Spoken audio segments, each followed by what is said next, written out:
Or was he there?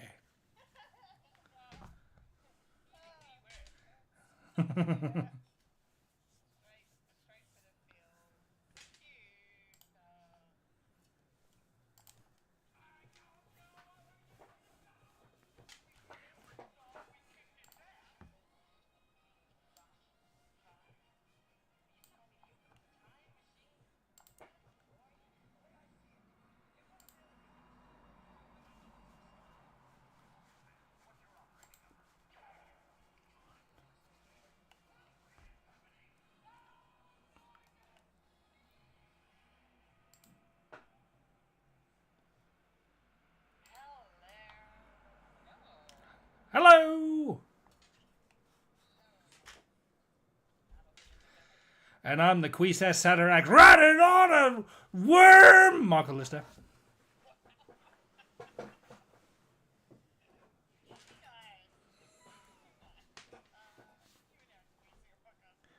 Yes, experiencing it through the medium of three people and no longer two or one. Three! Count them three! Trifecta.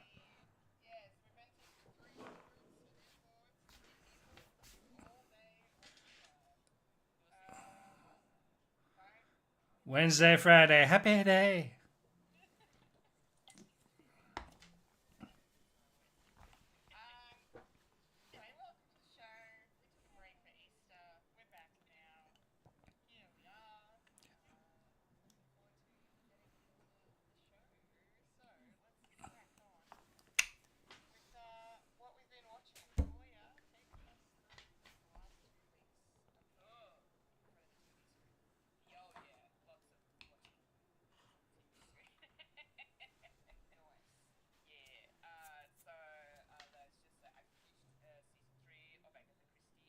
Yeah.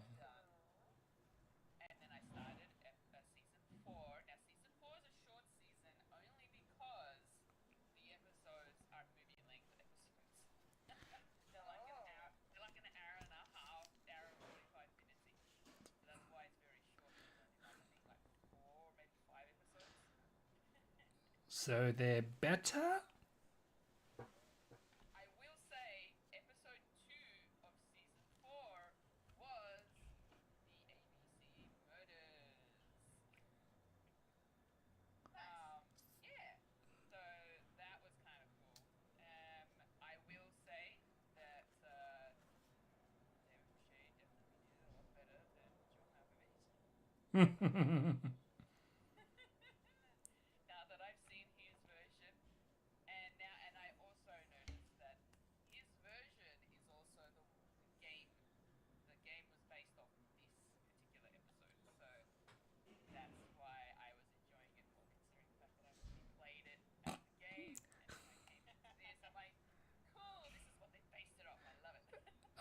So you did the equivalent of reading the last chapter before reading the entire thing. You knew what was going to happen.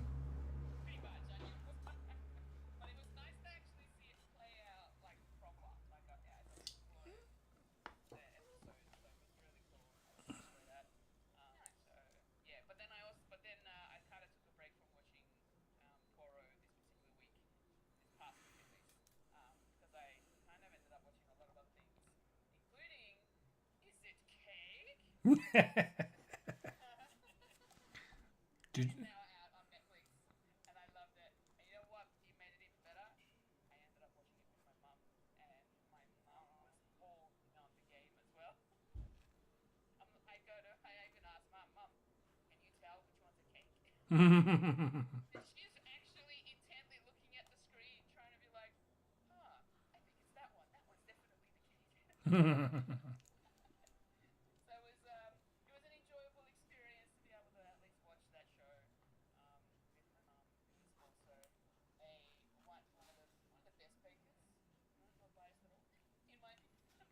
the best mums? Can you say the best mums?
Hey.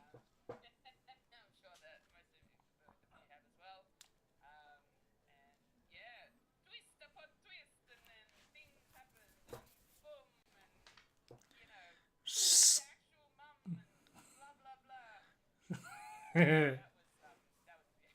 Scary owl demon.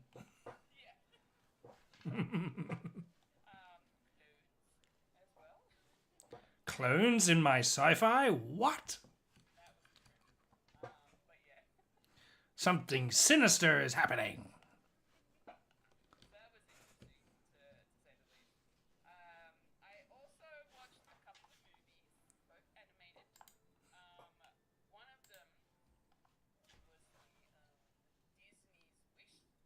Oh.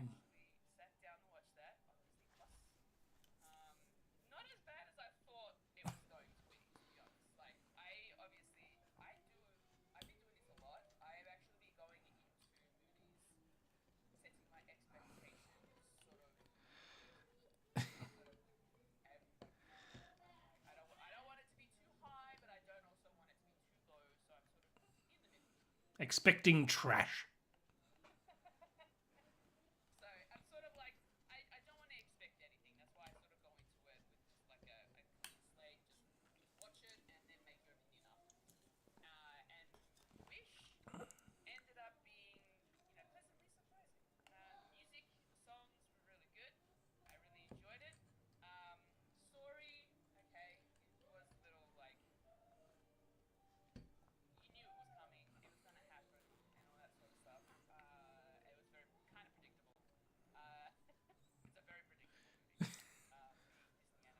Aww.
It's alright.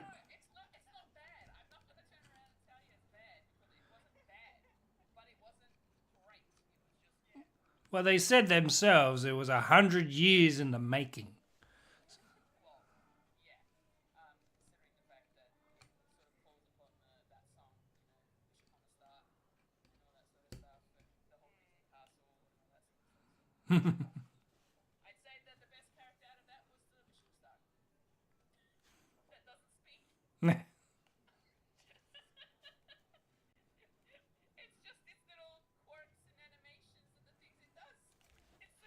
It was cute, and it doesn't speak.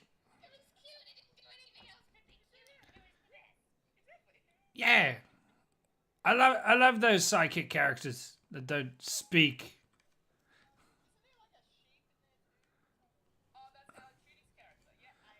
Yes, doing his British person voice. I'm speaking in British. I am British, you see.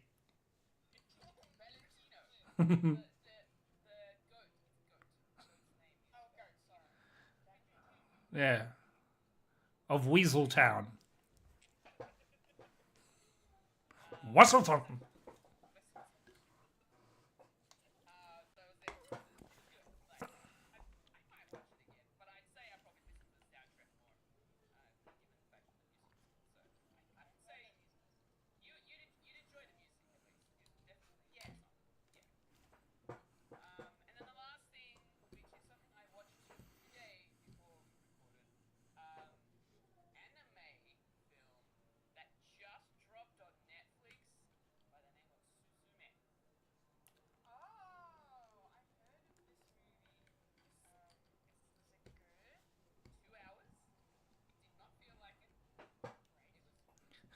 It felt longer.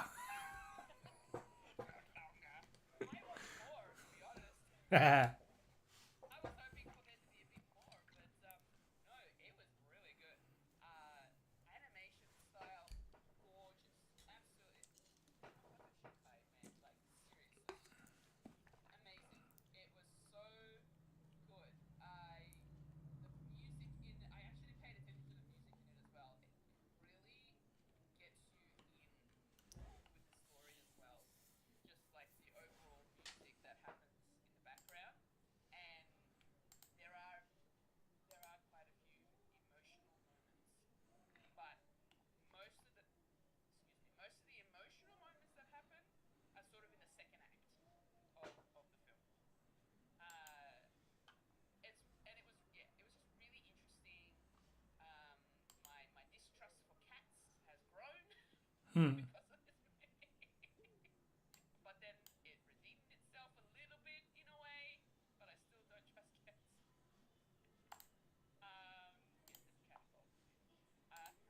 No? Okay. No. Really? Didn't guess. Yeah. Yeah, no, but the characters, like, it's almost kind of like a love story, but it's a very sort of a supernatural thing that's happening in this film that only the main character and the two main characters are the ones that can actually see them.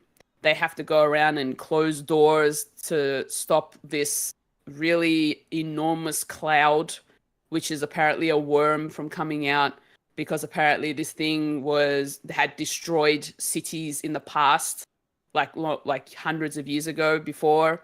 So every time they go to, like, every time this worm tries to escape from one of the doors, uh, once it starts to fall, because no one else can see it. They don't know what's happening. So everybody else is thinking the moment it hits the ground, it feels like an earthquake, and it sort of like decimates the town. Like it was massive, or there's a tsunami or anything. Like, that's what it feels like to everybody else. But to those who are the key holder to the doors, that they are known as.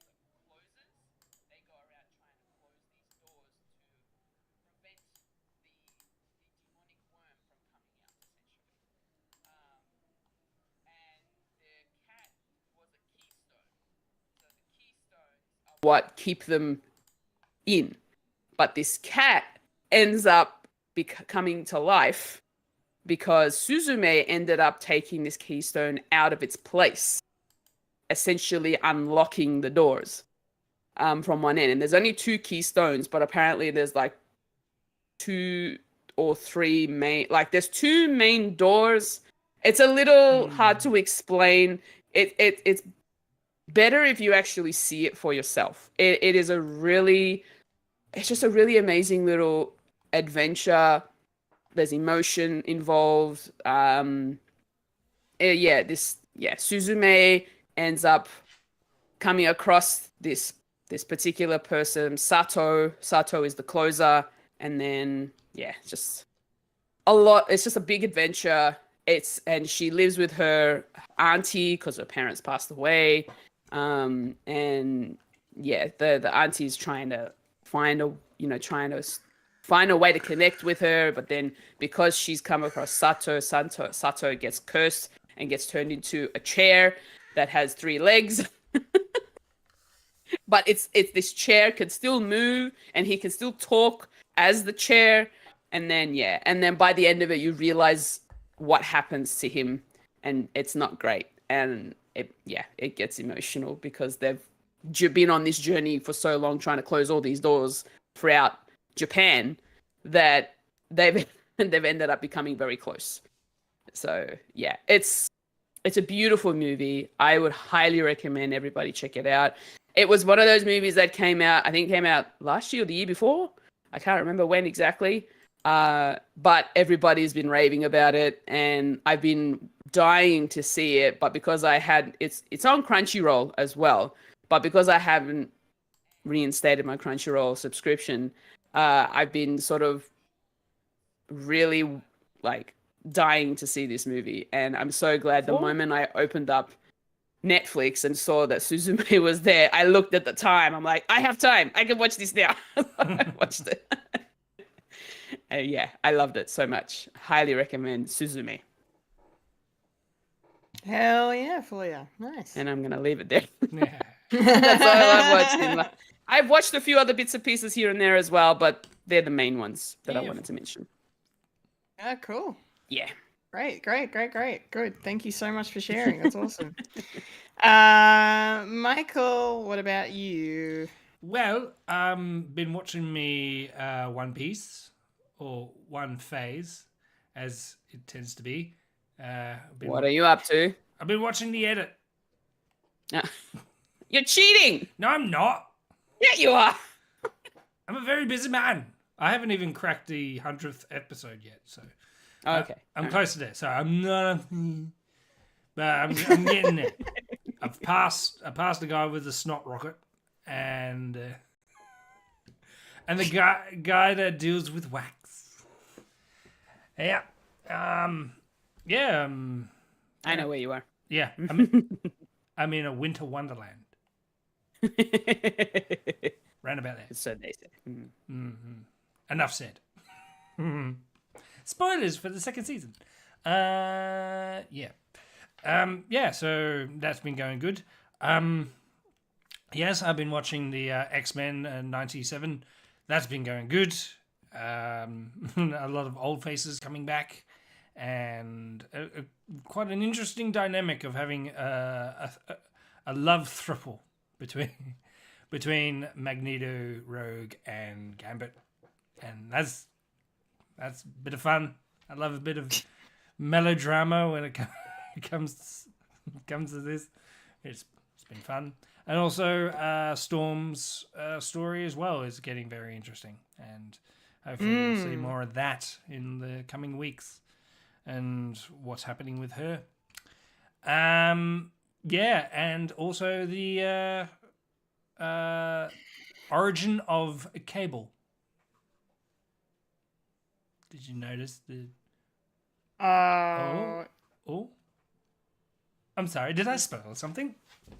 No, it's okay. Is the baby Cable? The baby Cable. Oh, I didn't know that was a thing. Oh my god. Yeah. Ooh. I have no idea what's going on. That's fine. The entire internet's just looking at me going, You're supposed to know this shit. Why don't you know this shit? What the hell? And the internet's not surprised that I don't know, so it's fine. I never read the comics. No. No.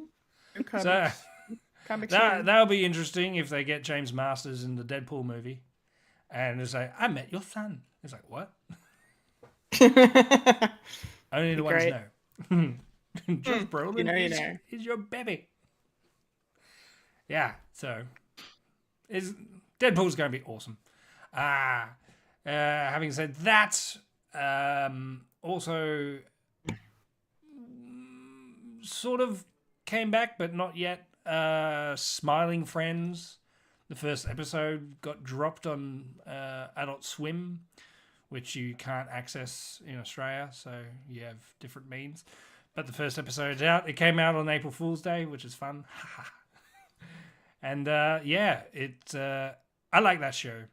It's pretty much, if you've ever lived as I did on like Flash cartoons on Newgrounds, like very early 2000, like very weird and obscure cartoons. It's made into flesh into this show. It's made from the same guys. It's got all the other people that are involved with that, and it's going to be good. And they have a character that's is pretty much like Crash Bandicoot. So they animated him Grimly as a sort of PlayStation 1 character, and that was awesome because it's if you know sort of humor, and it's fun and awesome. Yeah, so that's coming back in May. So who knows? It was on Prime a while back, but I think it's off now, which is annoying. And I'm probably gonna have to get a DVD of it. So, but it's probably not going to be released in Australia, so I'm gonna have to import it. It's hard to find, but as is physical media. Having said that, what else have I watched? One Piece. That for Smiling Friends. I didn't go to the movies. I ran out of money because it's the holidays and can't really do much without the kids. But we went to the Lego Expo at Bendigo, which is a bit of fun, and can't wait for Lego Masters to come back this week. So Yeah, Australia versus the world. Woo! Yeah. because Olympic year. Yeah. What night does that start? Sunday? Yeah. So tonight, or is it next Sunday? Next Sunday. I'm gonna do a 14th. quick goog. Yeah, do a quick I think Goog. it's next Sunday. Okay. Because I've been seeing like the promotions of it today, and it's like next Sunday is Lego Masters, and you got Hamish Blake, Brett Blake, Great Blake. one of the guys. One of the Blakes. One of the Who's a Blakes. comedian. He's a comedian. And can't get him off my fucking television. Anyway, Yeah. go away. You're annoying. Don't overexpose yourself. I've never watched Hamish and Andy. I've never listened to Hamish and Andy, but they're No. fucking everywhere. They Yeah, are everywhere. next weekend, next Yeah, Sunday, next- 14th. All right. Thank you for checking that, Fulya. Yes. So, but 7 p.m. on Channel 9. 7 p.m. Oh, we'll miss it because we'll be here. Unless we do earlier recording. I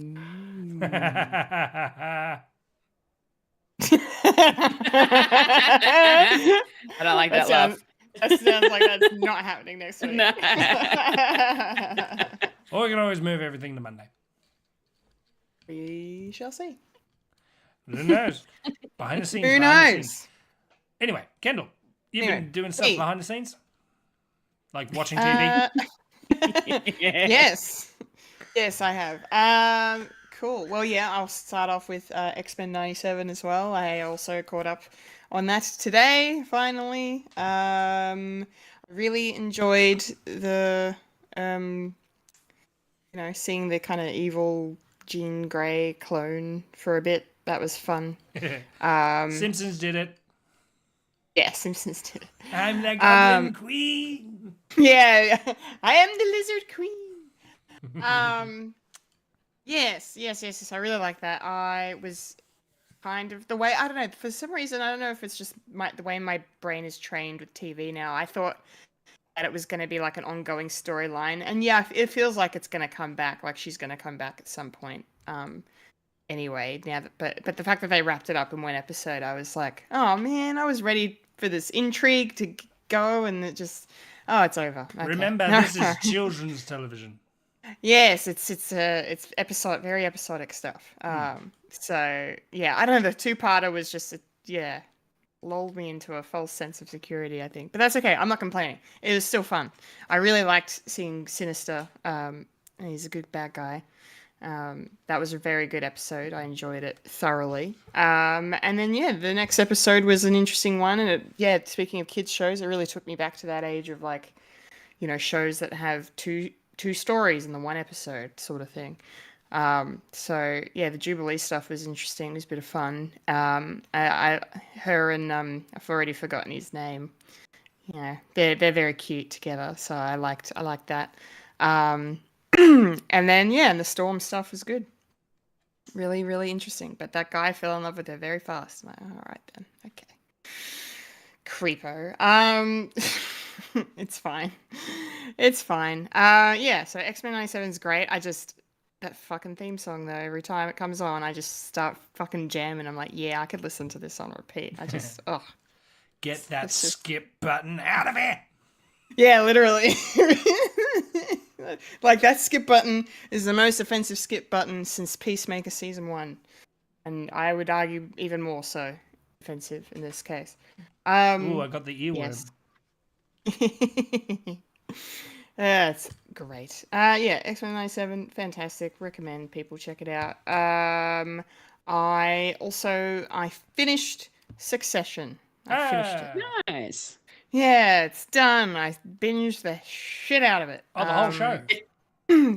Yeah, it's done. Only 4 seasons. Ooh. 39 episodes, 4 seasons.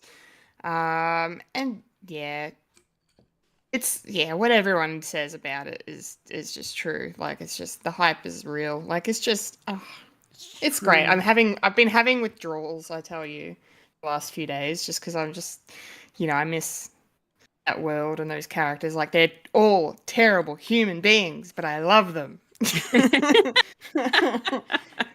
They're just great. Yeah, and yeah, I don't know. It ended perfectly. Like, there was a lovely rug pull moment that I didn't see coming that was just so well executed.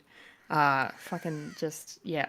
I jaw on the floor. I'm like, yes, this is how we end this. Yes, let's do it. So that was really cool. And I have to also shout out, there's an episode where a character dies, and it is probably the best episode focusing on like the immediate effects of grief and how people respond when you find out you've lost someone. Probably the best interpretation of that I've seen since Buffy did it like 20 years ago, with the episode where Buffy's mum dies. Spoilers. Like, because that episode is one of the best episodes of television, period. And that's not even my bias speaking. But this episode of Succession, where they kind of, they do their version of that kind of concept of like someone's died and everyone's reacting in real time, was mwah. And the episode has a 9.9 rating on IMDb, and I'm like, that's probably the highest rated episode I've ever watched of anything. Yeah, so I was like, fuck me. Yeah, it was brilliant. So Cool. Yeah. So so you got to move. So 2 sort of storylines that sort of are similar. One has vampires and ghouls, and the other one's Buffy. Yeah. Yeah, very, very true. Well played, sir. Well played. Thank you. In the chamber? Yeah. Knocking dead. Yeah, it was fantastic. I could not recommend Succession higher. So please go check it out if you're interested in, messed up people that are rich as fucking balls. And you can always watch the sequel. What's the sequel? You read News Corp. Yeah. Yeah. Hello, Mr. Murdoch. Are you listening? Anyway. Actually, no, don't do that because Lachlan will start. Oh, okay. Fine. But yeah, Succession, 10 out of 10. Recommend. And the third and final thing I'll mention, I went to the movies this week, and with no intention of watching this movie, because when we did the trailer for this, I was like, it looks good, but I don't know if I'll watch it, maybe because it's not really my type of movie. But I ended up going to see Monkey Man. How was that? Yes, it was good. It was good. Brutal. Very, very violent, of course. But yeah, very much like the Indian John Wick. Like, and it's very on the nose with that. They even reference John Wick in the movie. So John Wick exists in the universe, but not, as the movie character. And yeah, no, like it was fine. Like, it was good. It's just like a revenge thriller, but it has the skin of the Indian culture and their political drama and religious stuff. And there's even like a transgender persecuting storyline that's kind of weaved in as well. So there's lots of layers to it and everything. But when it comes down to it, it's just literally one man going after the people that killed his mum, basically. And that's in the trailer, so it's not really a spoiler. But yeah, it's good. Dev Patel's fantastic. This is like, I just fucking blows me away, that man. Like, I was very impressed, and the only thing I would question about the film is just that again, I don't watch a lot of these kinds of action films, but the camera was a bit too shaky in some points, to the point where I had to look away a couple of times because I was getting nauseous. So it was a little intense in some scenes. But apart from that, it's a decently made movie, and I like the story. So if you love your John Wick and you're after something with a little bit of a different flavor to it, I recommend very much. But it is very violent, so yeah. Something for The Fulya. times. Not for Fulya. Definitely not for me. Yeah, for It is Fulya. not a Fulya. Oh, it's so It's Fulya. not It is so Fulya. It has her name on it. Oh There's a yeah, name, totally. Address, Can definitely see that. Oh yeah, totally. bank Yeah. cards, NBN. Tax file number. Oh yeah. Next All of right. kin. Those are my watchings. So let's dive in to the weeks that were in the nerdy news. News. News.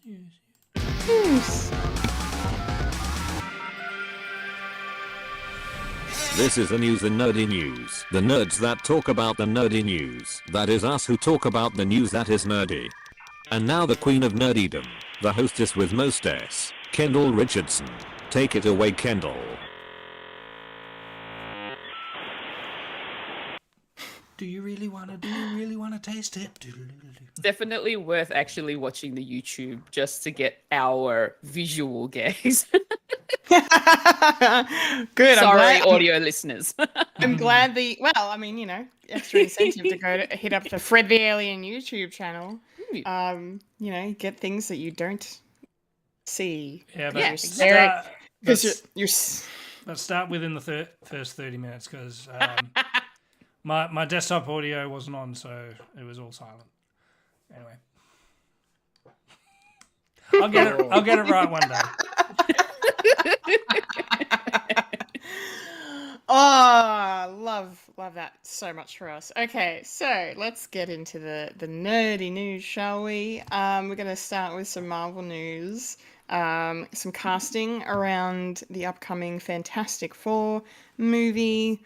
That's about to start production, I believe, if it hasn't already. But the Silver Surfer's going to be in it, and the internet is a little bit annoyed about it, I think, because they're stupid men. Because it's going to be played by... Excuse me? I resemble that remark. Because the Silver Surfer is going to be played by a very talented actress by the name of Julia Garner. Wait, a woman?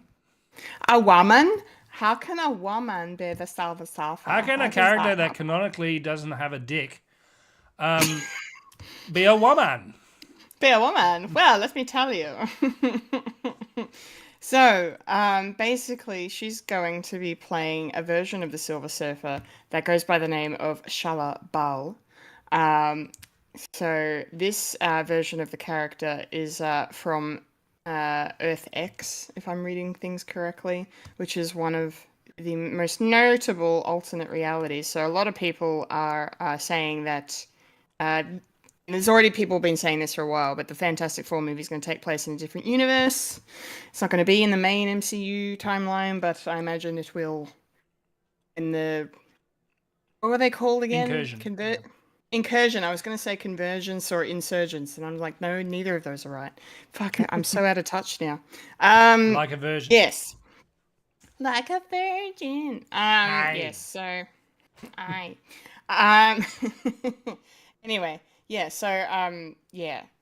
it looks like if she's playing Charlotte Ball, it means this is going to definitely be an alternate universe. And yeah, when the incursion starts to happen with Secret Wars and whatever movie Kang Dynasty is going to be now, we'll get to see the universes collide. Dynasty. Yes, but yeah, I'm pretty fucking okay with this because we've only seen the Silver Surfer done once before on the big screen, and the results were very mixed.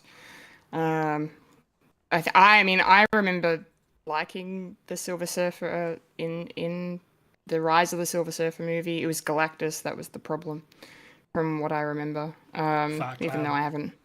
Yeah, fucking Cloud. Yeah, right. Cool. Well done, Fox. There's a reason you don't own your shit anymore. Anyway. Shots fired. No shade over Fox. It's kind of like you watched. Are you against Fox now that you've watched Succession? No comment. Yeah. Anyway, no, Julia Garner's fantastic. Most people know her from Ozark, which is a show I've not yet gotten around to watching, but it's definitely on my list. But I saw her in Inventing Anna a couple of years ago. She was fucking awesome in that. So, yeah, and who cares if the Silver Surfer is a woman? Like, it's been a woman in the comics. It's been a man in the comics. It's, as Michael says, the thing doesn't have genitals, so who fucking cares? This isn't Dr. Manhattan right here. It's a superhero movie. It's fiction. Whatever. Yeah, exactly. I want realism in my fiction. Oh, shut up, white male. How dare you? How dare you? How dare you indicate what I am exactly? Yes. How dare you point out the obvious? Fulya, do you have any thoughts on Julia Garner, the Silver Surfer, Fantastic Four? Tell us. Look, I feel like everyone's just making a big deal out of nothing. Like, I reckon by the time this movie comes out and everybody's seen it, they're gonna they're all gonna start hyping up about the fact that she's like awesome and whatever. So we'll just wait for the trailer and see what happens. I for one haven't really seen Julia Garner in much of the things that I've watched in the past. So look, honestly, I really don't mind who it is that plays her as long as they do a good job of it. So yeah, look, I'm okay with this. It's fine. It's just a fictional character. I don't care what gender they are. I just want them to play the role well. That's exactly right, Fulya. That's what it's about. So all it needs to be. It needs to be good. Yeah. That's all we ask for. We don't ask for much. That's it.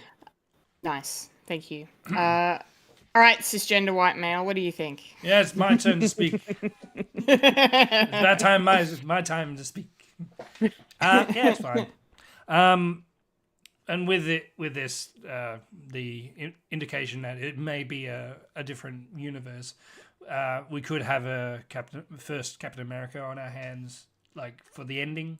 So it could be this could be like indication that the real big bad is Galactus, and Galactus is eater of worlds. So he could be eating this world and Fantastic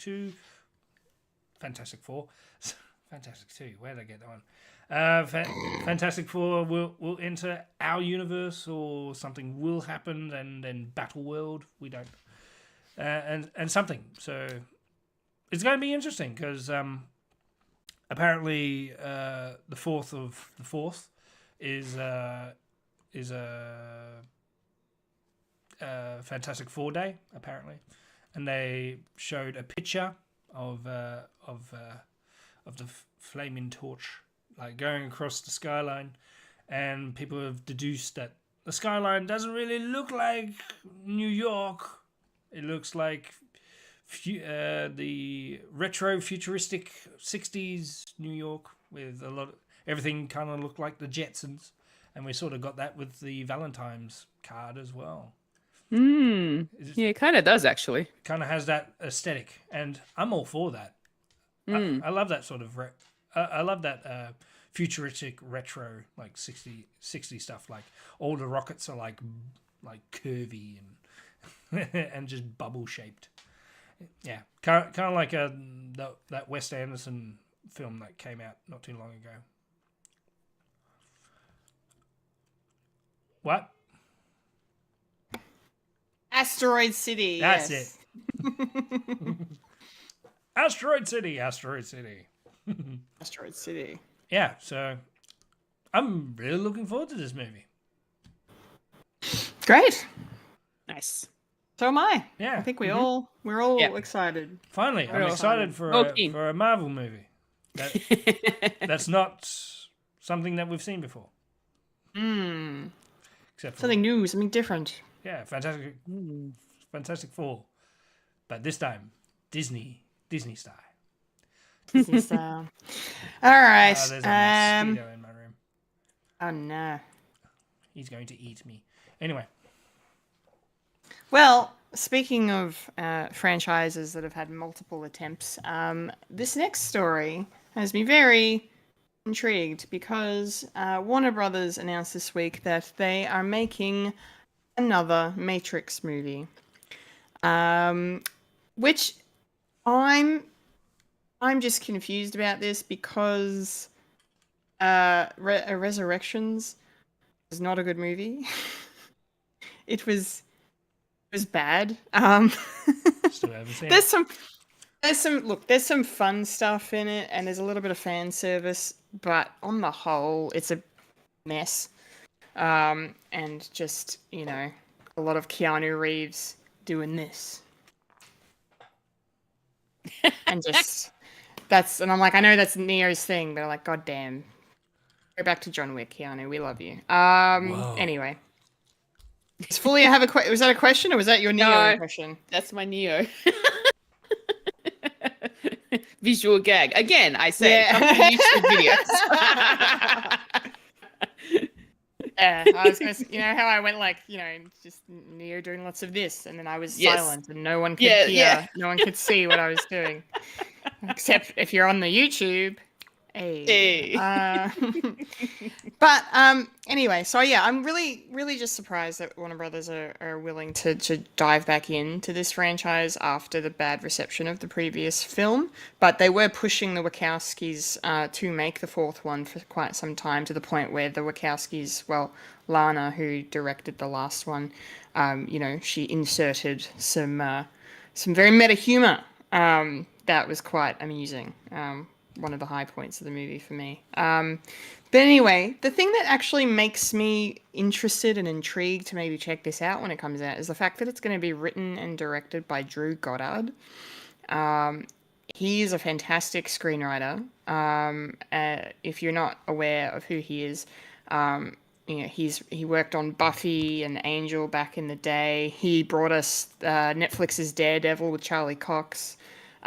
He also worked on The Good Place.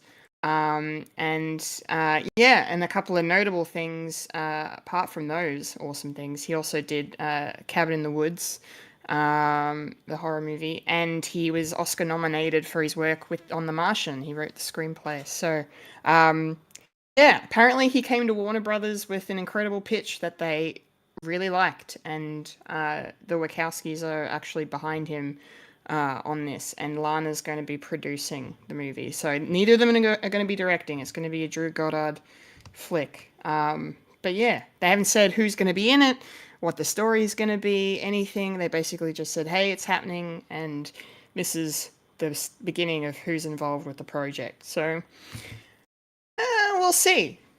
Drew has a very good track record, so hopefully this isn't the one that is that little tarnish on the record, but fingers crossed.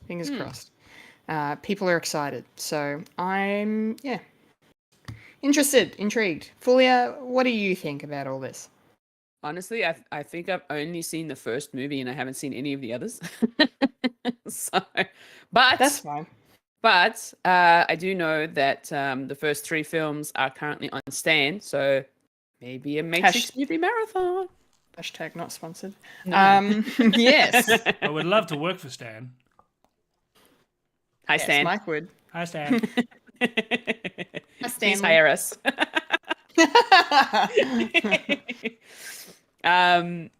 Look, honestly, I know that there was quite a bit of a bad reception to Resurrections, and not that it really bothers me. I haven't seen it, so I'll probably get around to maybe seeing it. I don't know. I don't even know. Like, that's the thing. The fact that it didn't get such a great review, and I don't. Did it do well at the box office? Resurrections. Yeah. I think it did. Well, hang on. Let me see if I can find the numbers in this article. I think it did Maybe- fairly Yeah. well because it was on the end of like COVID, so Yeah. people just wanted to watch something. Okay. Okay. Well, you say that, but then I read this. It only grossed 159.2 million. Its budget was almost 200 million, so it didn't even make its money back. Yeah. Okay. So, but apparently, yeah, when it came out, yeah, it was still obviously in the midst of lockdowns and stuff. So, Okay. Interesting. So I was half right. yeah, you were Yeah. half right. I take that as a win. Apparently, it was also it was one of those movies that got released on HBO Max at the same time as in theaters back when they were that doing would have killed it. that. So that Yeah. that definitely would have affected it. So For sure. Good on ya. Yeah. So who knows? Wanna- Fucking Warner Brothers. Yeah. Terrible. That's the thing. studio Even sometimes. though everybody's out and about now and they're going to movies again now, I'm not sure how well this new film will be received. That's my worry. The fact that even that Resurrections didn't receive such a great review, and it didn't even make its money back in terms of its budget. It kind of worries me that it's going to end up happening again. For the 5th time. But I don't know. Maybe they've figured out a way to make it work. Hopefully they've found a way to make the story, like the writing, maybe a bit better. So I don't know. Good luck to them. See how they go.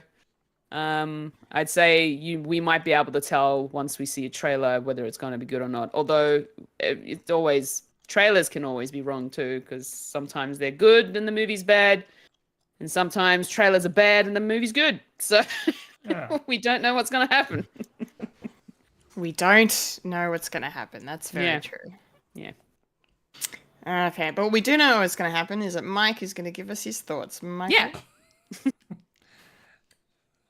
Look at you he and your has any. segues. I'm gonna lose a job. I couldn't resist. You took my job. Anyway, yeah. Now this is a person that hasn't seen Resurrections, but like Matrix itself, the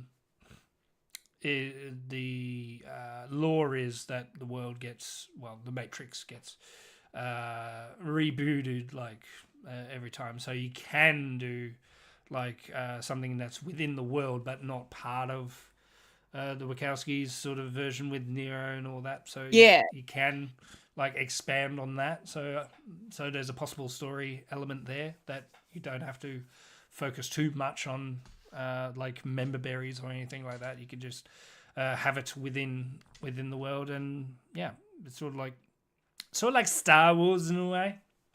Doesn't have to be with doesn't have to be with Skywalker or with swords, with laser swords.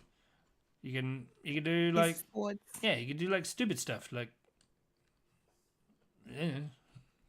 insert every single Star Wars thing here.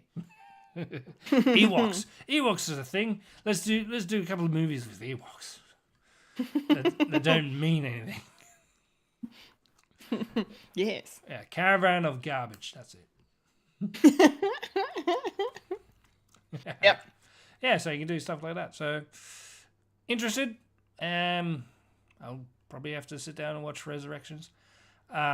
If it's very tongue in cheek, sort of making fun of the thing. But I'm a big sucker for Gremlins too. That absolutely destroys the lore of Gremlins. So I'm more than happy to watch. I'm more than happy to watch both sides. It's like, yeah, I can take it seriously, but I also like making fun of it at the same time because fiction can be stupid and fun at the same time. So yeah, and this is only greenlit, so it could be cancelled like at any given time, or even shot and even put in the vault and not been released and tax right off. And ha ha ha, Zaslav, you prick. Anyway. Yes, well said. I'm surprised people want to do business with Warner Brothers now, with the risk of that thing over your head. Very true. Anyway, give me Dune 3. Yeah, well, that's happening. So. So I give it 5 years. Dune's the only bright spark in the Warner Brothers shed. All right. Well, we've got one more thing to quickly talk about, and we're going to switch to a studio that we like, but it's also problematic, like most of it. Yeah. And that's Disney. So this week they announced a bunch of release dates. Things were moved around, things were announced, all this stuff. Some delays happened as well. So it looks like we're going to be getting a bunch of stuff in 2026. Is going to be a huge year. So especially in summer, because a lot of these are coming out very close together. So The Mandalorian and Grogu is going to be released in cinemas on the 22nd of May in 2026. So in 2 years from now. And then a month later, Toy Story 5 hits cinemas on the 19th of June. And then a month after that, you will be getting the live-action Moana, which has been moved from June 2025 to its new spot of July 10th, 2026. So, depending on how well Mando and Grogu do, which is probably going to be pretty well, I'm guessing, there's going to be 3 Disney movies all playing in the cinemas at the same time. I thought we learned a lesson about saturation, Bob. I know what you're doing. Anyway, it's fine. The Tron prequel, I suppose you could call it, Tron Ares, is going to be coming out on the 20th of October, 2025.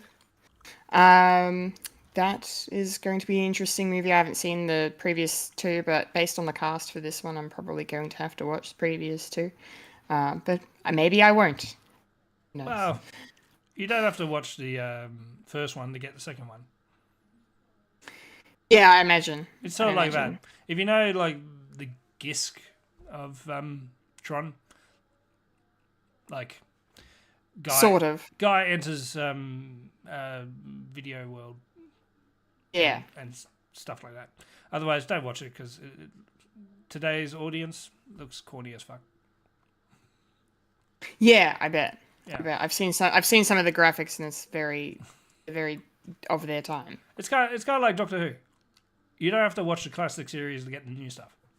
Yeah. Okay. That's fair. And I suggest that's fair. Yeah. Okay. That alien is made of tinfoil. You don't say. What do you mean? It's scary green bubble wrap. But yeah. This is gonna be it's gonna be a full summer in 2026 for Disney. Full winter for us here. Fulya, do you have any thoughts on all of these dates? Do you feel that releasing some of these so close together is going to be a good thing or a bad thing for Disney? One's animated. Hello?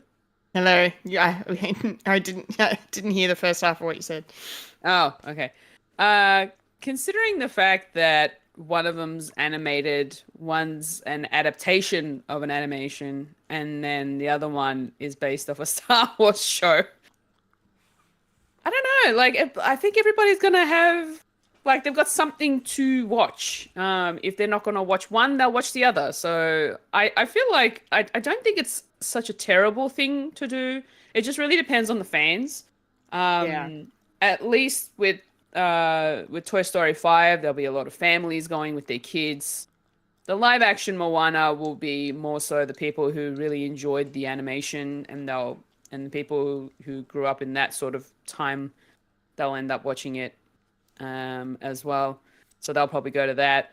And then there's also you got all of your Star Wars fans who will probably end up going to watch Mandalorian and Grogu movie anyway. So there's a little bit of something for everybody, even if it is within the same few months in that year. I don't think it'll be a terrible thing, but yeah, we'll see. Really depends on how well they do in the box office and who ends up going. So yeah, it's not a terrible thing. I'm just glad that they are taking their time with some of these things and making sure that it's all done, well and executed well and all that sort of stuff, and just making sure it's perfect. So before it's released. So yeah, I don't see a problem with it, to be honest, but I could be wrong. Okay. No, that's good. I like your optimism. Very good. Very good. Thank you. Mike, what about you? I wish I had your optimism. Because nothing new. Cool. Toy Story 5, that should have finished at 3. Mandalorian plus Grogu, got to make sure you got the stuff that people want to see. Grogu. Who gives a shit about Mandalorian? It's just Pedro Pascal voiceover. It's not really him. And Moana live action. Cool. It'll be 10 years since the movie came out, or even less than. So, okay. But apparently, I think I saw a statistic. I don't know why, but like the most watched on, I think it was last year. I think it was last year that it was Moana that was the most viewed for Disney stuff. So the fans are still there, and the music's still great. And not to mention that they're still pumping out these live actions with no one's really wanting any of it. But, Pavlov's dog, people still go and see it because there's nothing else to watch. And that's the main reason I'm annoyed. It's like, why don't you try something new, something different? No? Okay. Dare I say, it's new as in it's a new story to continue these stories, but there's no original IP anymore. It's the same old. Anyway, optimism. I can only take my children to probably the Moana one. Yeah, unfortunately. Not even Toy Story? Toy Story. I don't know. At least with Moana, they know the story. Yeah. I vet all my stuff that the kids are going to see, even with Disney stuff. I rarely take them out to like something like new. I mean, the last time was probably Lightyear, and that was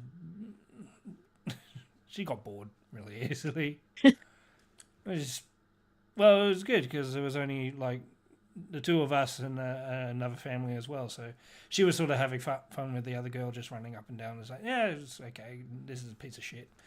I wish I had my money back, but it's all good. It's all good. Yeah. So when are these coming out, Kendall? 2026. Yes. With the exception of one. All right, that is the nerdy news. We're done. We're moving on. It's time to roll on up to the trailer park. Rolling. rolling up to the trailer park where we all park all the trailers. Yeah. Okay, it's trailer park time, and we're gonna kick things off with, speaking of Disney, we have a Star Wars trailer to talk about now. Oh, And more that is- Star Wars. Oh, more Star Wars. Oh. And that is the first trailer for Tales of the Empire. Ooh. It's not Tales of the Jedi anymore, guys. They did a dramatic reveal. They erased the Jedi name and replaced it with the Empire. It's all very dark and evil. I liked it. It's a return of the Empire. Is that a turn of the Empire? Yes. So no, this is cool. I really enjoyed the Tales of the Jedi series from a couple of years back that focused on Dooku and Ahsoka. Mostly for the Dooku stuff.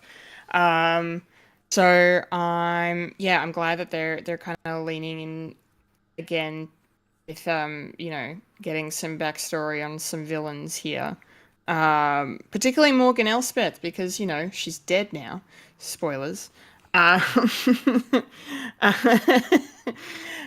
So now we're gonna get to see a little bit of her life before we meet her in Ahsoka and whatever else, and kind of learn about how she's like, my whole race was basically wiped out, and gonna get all that sympathy for her going. So I'm very intrigued by her and excited to see her again, and her scenes looked the coolest.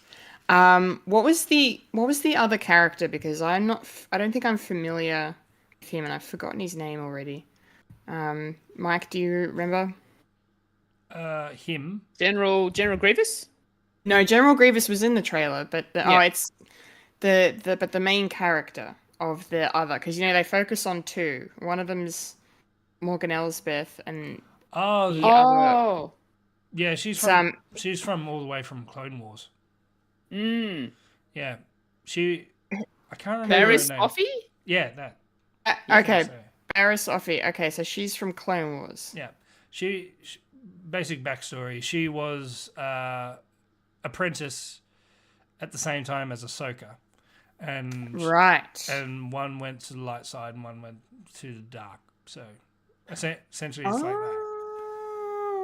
She framed Ahsoka for stuff, and I think she killed someone, and framed Ahsoka, and then Ahsoka had to leave the Jedi Order because she couldn't really trust the Jedi Order anymore, because they were duped to be for her framing, and so the last time we saw this person was being led away in handcuffs, and so this is a continuous story from that. So it's like 10 years in the making. Okay. What this character is doing. That's pretty damn cool. Yeah. All right. Oh, I love this. Okay. Yeah. Let's Sorry go. for the vagueness, but No, that's fine. That's totally fine. I mean, it's my fault. I haven't seen Clone Wars, so it's my own fault. that's all right. No For one that. has. The eyebrow is up. The eyebrow is up. Mayday. Mayday. Excuse me?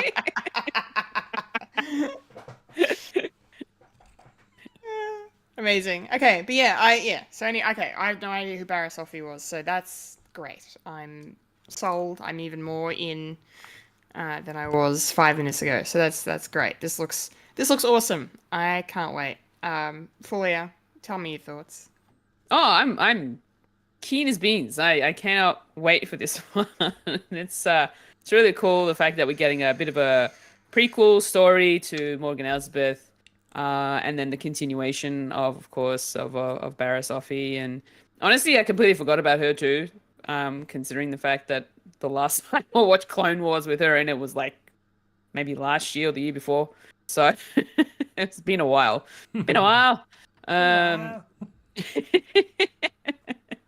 So yeah, no, I'm looking forward to this. We're getting Lars Mikkelsen back as Thrawn, as it should be, and then we're getting Jason Isaacs as a Grand Inquisitor, which is really cool. From Rebels. Yeah.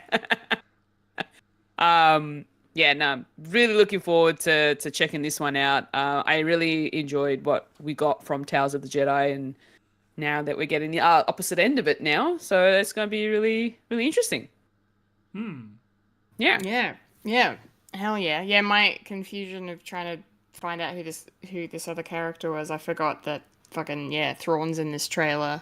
And fucking Darth Vader at the end. So. Yeah. Vader, Grievous.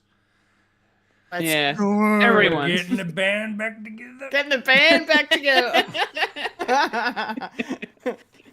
Yes. I'm General here for it. Kenobi. Hello there. Hello there. Hello there. All right, Mike, how are you feeling about this trailer? I'm as keen as beans too. Great. Nice. Like just watching this is really great because I do like the aesthetic of the Rebels style, but nothing can compare to like what Clone Wars did. And just seeing these characters like with the Clone Wars aspect, like Admiral Thrawn. He's not Grand Admiral. People had a look. It's like, oh, in the closed captions, he's not Grand Admiral Thrawn. He's just Thrawn. So this is prequel. This is what we haven't seen yet. This is even before Rebels. So getting these stories as well, and then we get the Grand Inquisitor as well,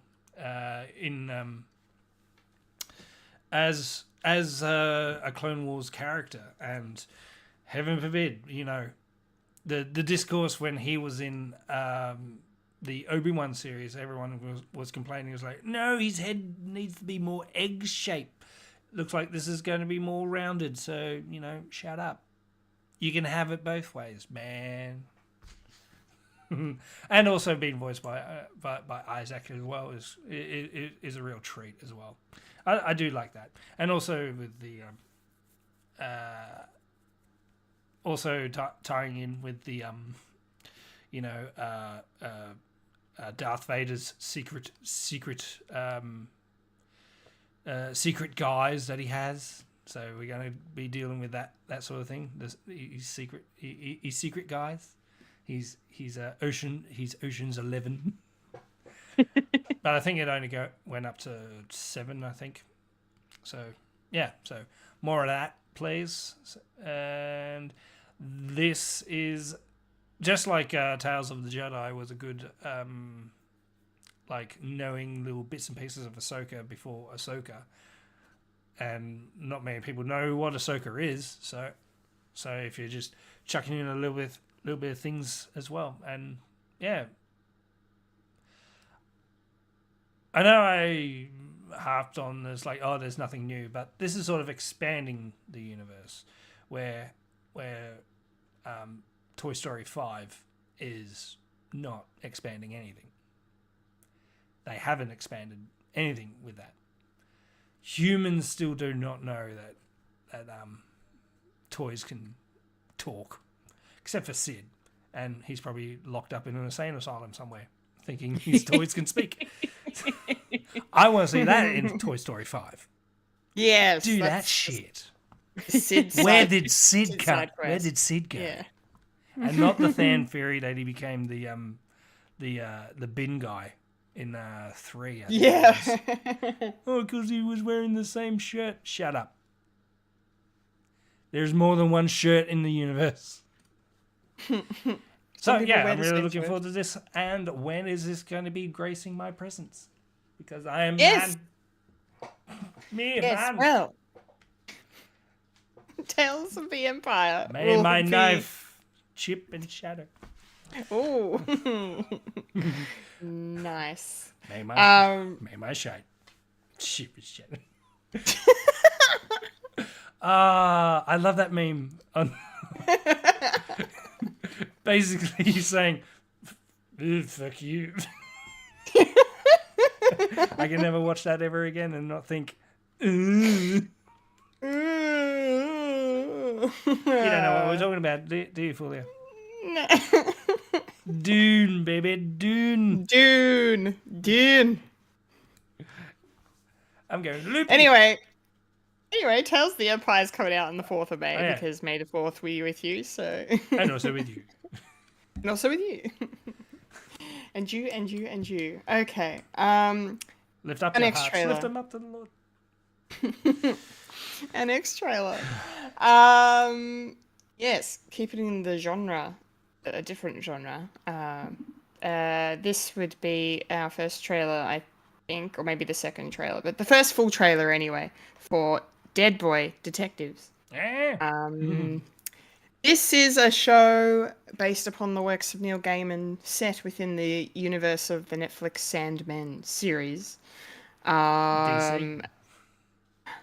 Which makes me very happy. And this was my favorite trailer easily. I'll let you guys You know take this. Oh, really? No. You understand when it gets to my turn. Okay, all right. I'm preparing for my soul to be crushed now. Excellent. Anyway, I really like this trailer. I thought it was great. It's very much up my alley in terms of the horror, the supernatural, the bit of queer representation, bit of fun, and some great actors and stuff. The fact that Ruth Connell is in this made me very happy. I was like, yes, let's go. Haven't seen her in anything since Supernatural, so yeah. No, it looks awesome. It looks really cool. They used My Chemical Romance as well, so that's another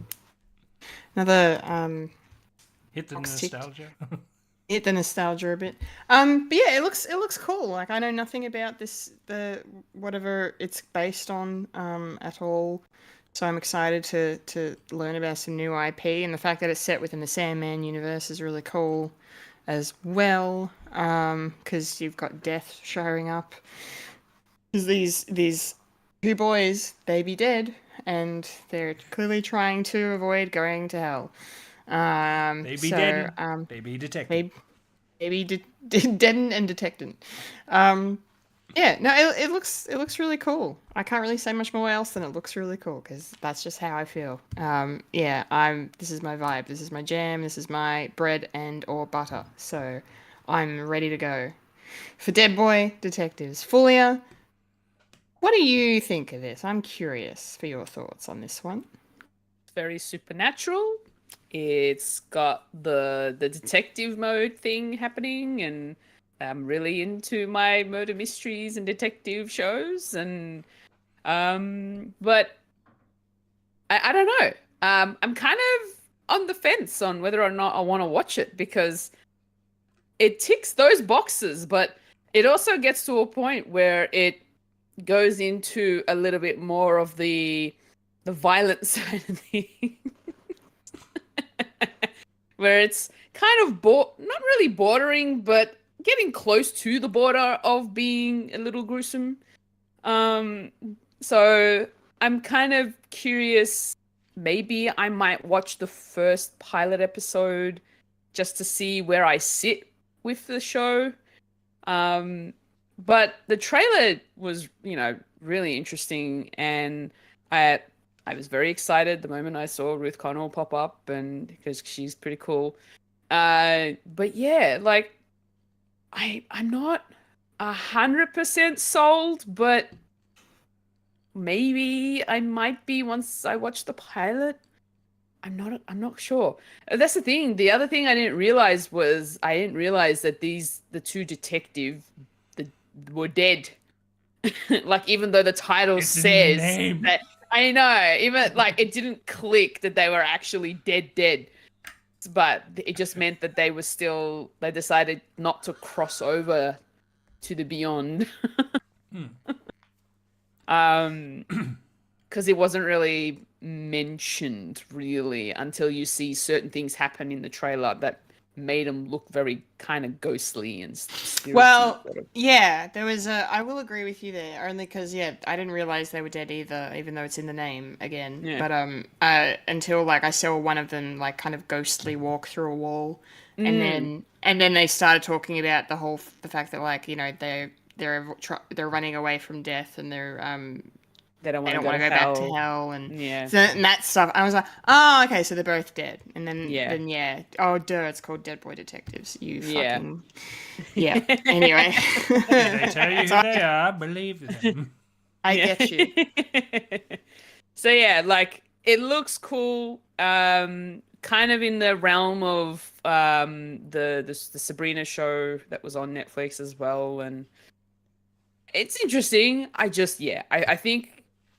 think I need to watch the pilot episode to either be convinced or to be turned away. So it's up to the pilot episode to get me in. So we'll see. Well, Okay. got your foot in the door, so that's a good thing.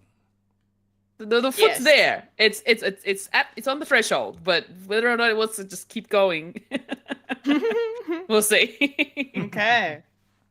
Nice. All right, Mike, tell us, what are your thoughts of Dead Boy Detectives? Wow. I didn't know this was happening. I don't know anything about them. Except when I wrote it in, it showed me clips of Doom Patrol. So apparently these characters are also in Doom Patrol. So Nice. Doom Patrol is also in another list of things that I need to watch as well. So it is a DC thing, as Sandman is technically, because of Constantine and all these other characters coming in, and Lucifer and all that. But not really Lucifer, but Lucifer. Not the Lucifer series, but Lucifer. Mm-hmm. Lucifer is real.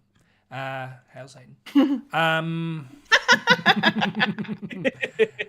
And when I watched it, I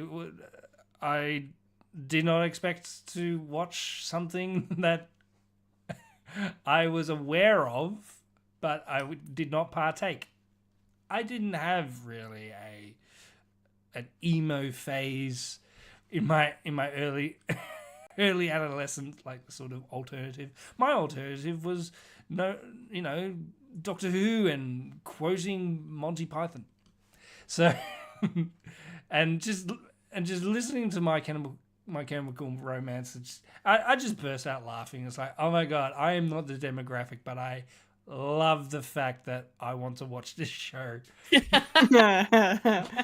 Because it's so not me. It's a couple of dead hottie fuckboy sort of twinks just fighting crime and dead, and it's like, oh my god, I can see every ovary in Tumblr just exploding.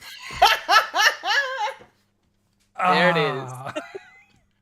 So I'll keep you posted on that. No. You're the category that is the elder of saying, see, children, this is what we used to like, and it's coming back now as nostalgia.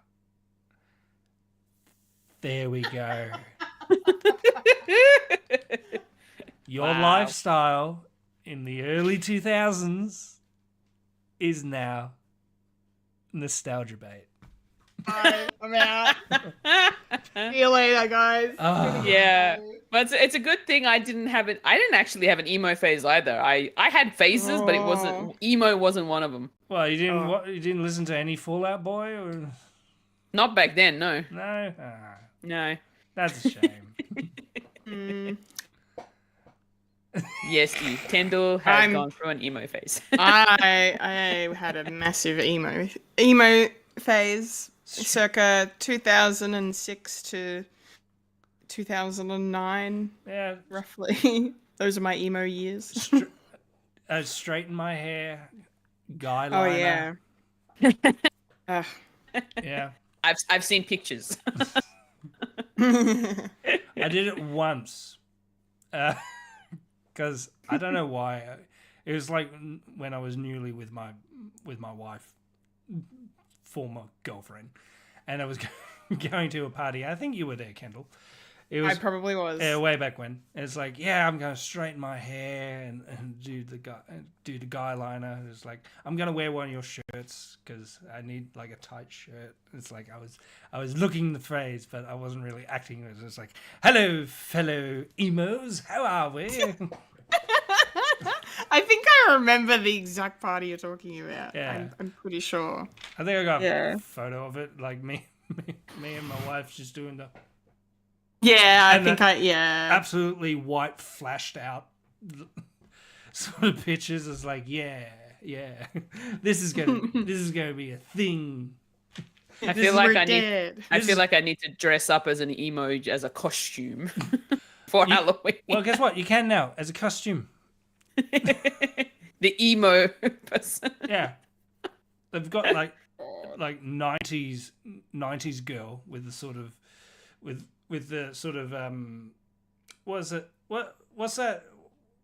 It's that bit of plastic that's like looped around it, and if you put it on, it looks like a tattoo. Yeah, I know what. Yeah, I know what you're talking about. I used to wear them. Yeah, I don't know what they're called, but yeah, one of them. The sort of butterfly little clips that you put in your hair, and it's like Yeah, those came back too. Yeah. Yeah. So our childhood is a costume now.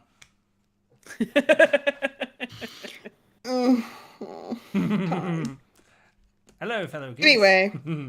So when is Hello, this coming fellow out so I children. can laugh at it? Yes. Well, But I might be wait intrigued too because long. I like the Sandman show. Yeah, Sandman show was great. It was fantastic. Dead Boy Detectives will be dropping on Netflix on Anzac Day, 25th of April. Is that boy as in BOI? Dead Boy.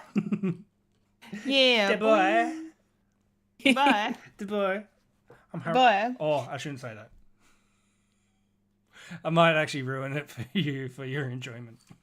Okay, please keep it to yourself. Raging Clue. The fucking Hardy Boys. Fucking South Park. I've got a clue. I got a clue. I've got such a raging clue. Oh god. Now I want South Park to take this and do like put them together. Yeah. No, I like that spoof. I think that's hilarious. I got a raging clue. Like, oh my god, why don't you guys just go fuck each other already? Anyway. Anyways. Anyway, we got one more trailer to talk about. Oh, do we have to talk about this one? Okay.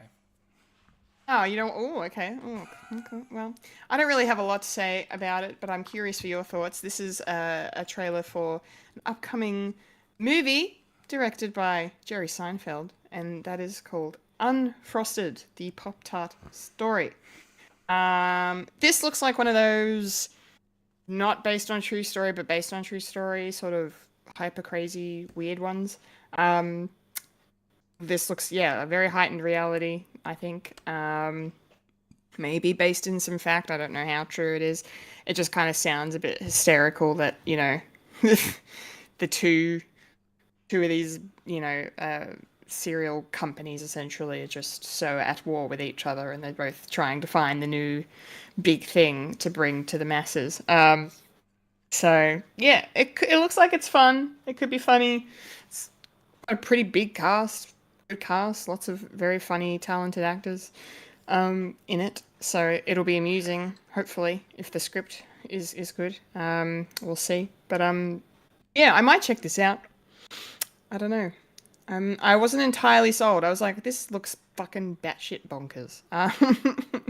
So I might watch it. Have a bit of a laugh. Hopefully it's good. What did you think, Fulya? I am very intrigued about this particular breakfast pastry documentary comedy.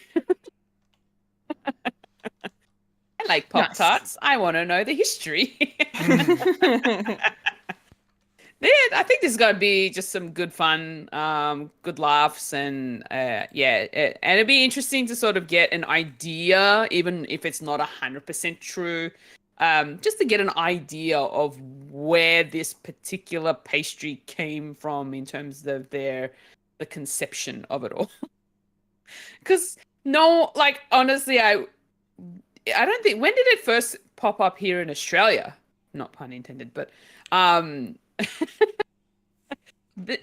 I don't think it came to our shores as quickly as it has been in America since it's been made. I feel like we've only sort of started getting whiff of these Pop-Tarts back in like maybe the late 90s, early 2000s maybe.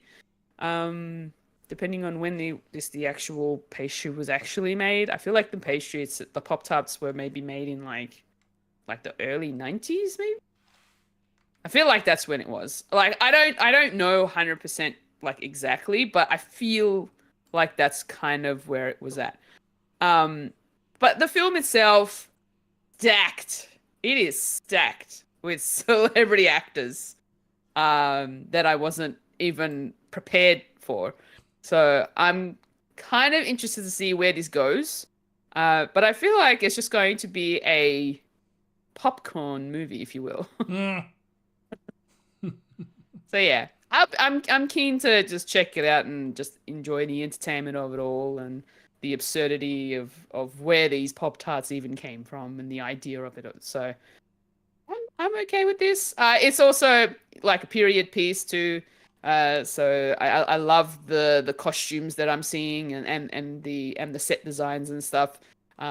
Just yeah, it's really, I think it's gonna be really cool. I'm looking forward to it.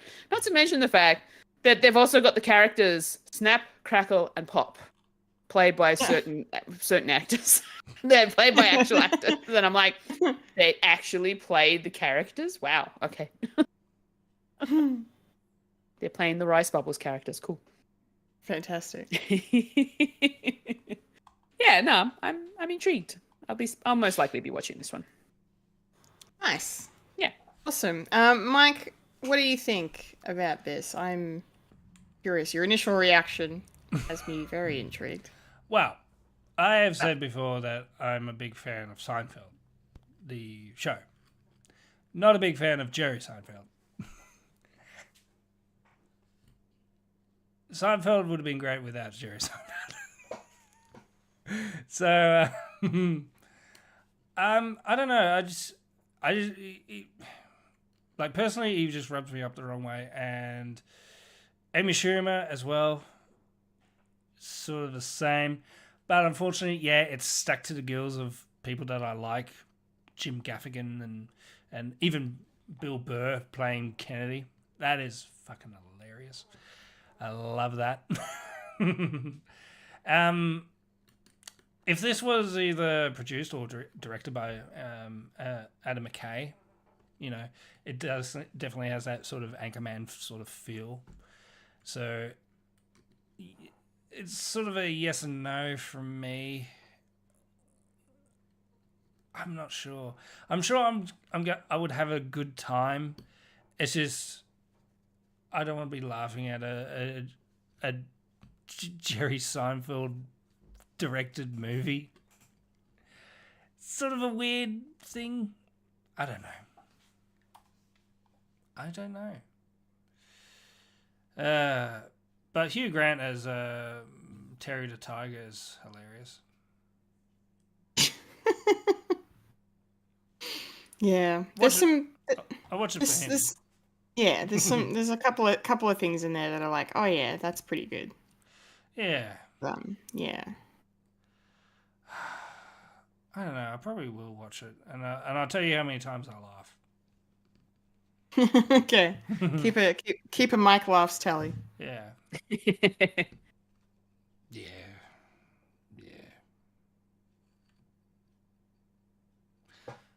When is this coming out?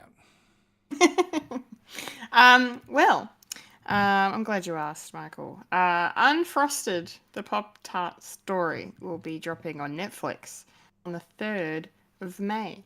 Yes.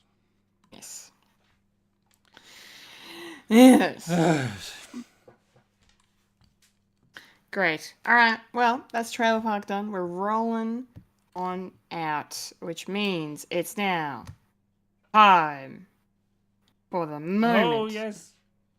The segment. What? Section. I think we're talking. The I think we're talking about what? part. The place. I think. The I think we're spot. having. Is I think the Yeah. The popcorn culture. Whoa. Yes. Make it different. Make it new. Pop make it tart, serious. pop tart culture. That's it. But It is now. Pop tart. No. Don't. No, Don't- it doesn't roll off the tongue. Don't. Yes. No. It does. I appreciate it. But popcorn. Popcorn. Yeah. Popcorn. Yeah, we do eat the popcorn for this. So yes, popcorn culture it is. Popcorn's good. Yes. Pop tarts suck. Popcorn is life. Popcorn culture. All right. If I want something patisserie, it shouldn't belong in a fucking toaster.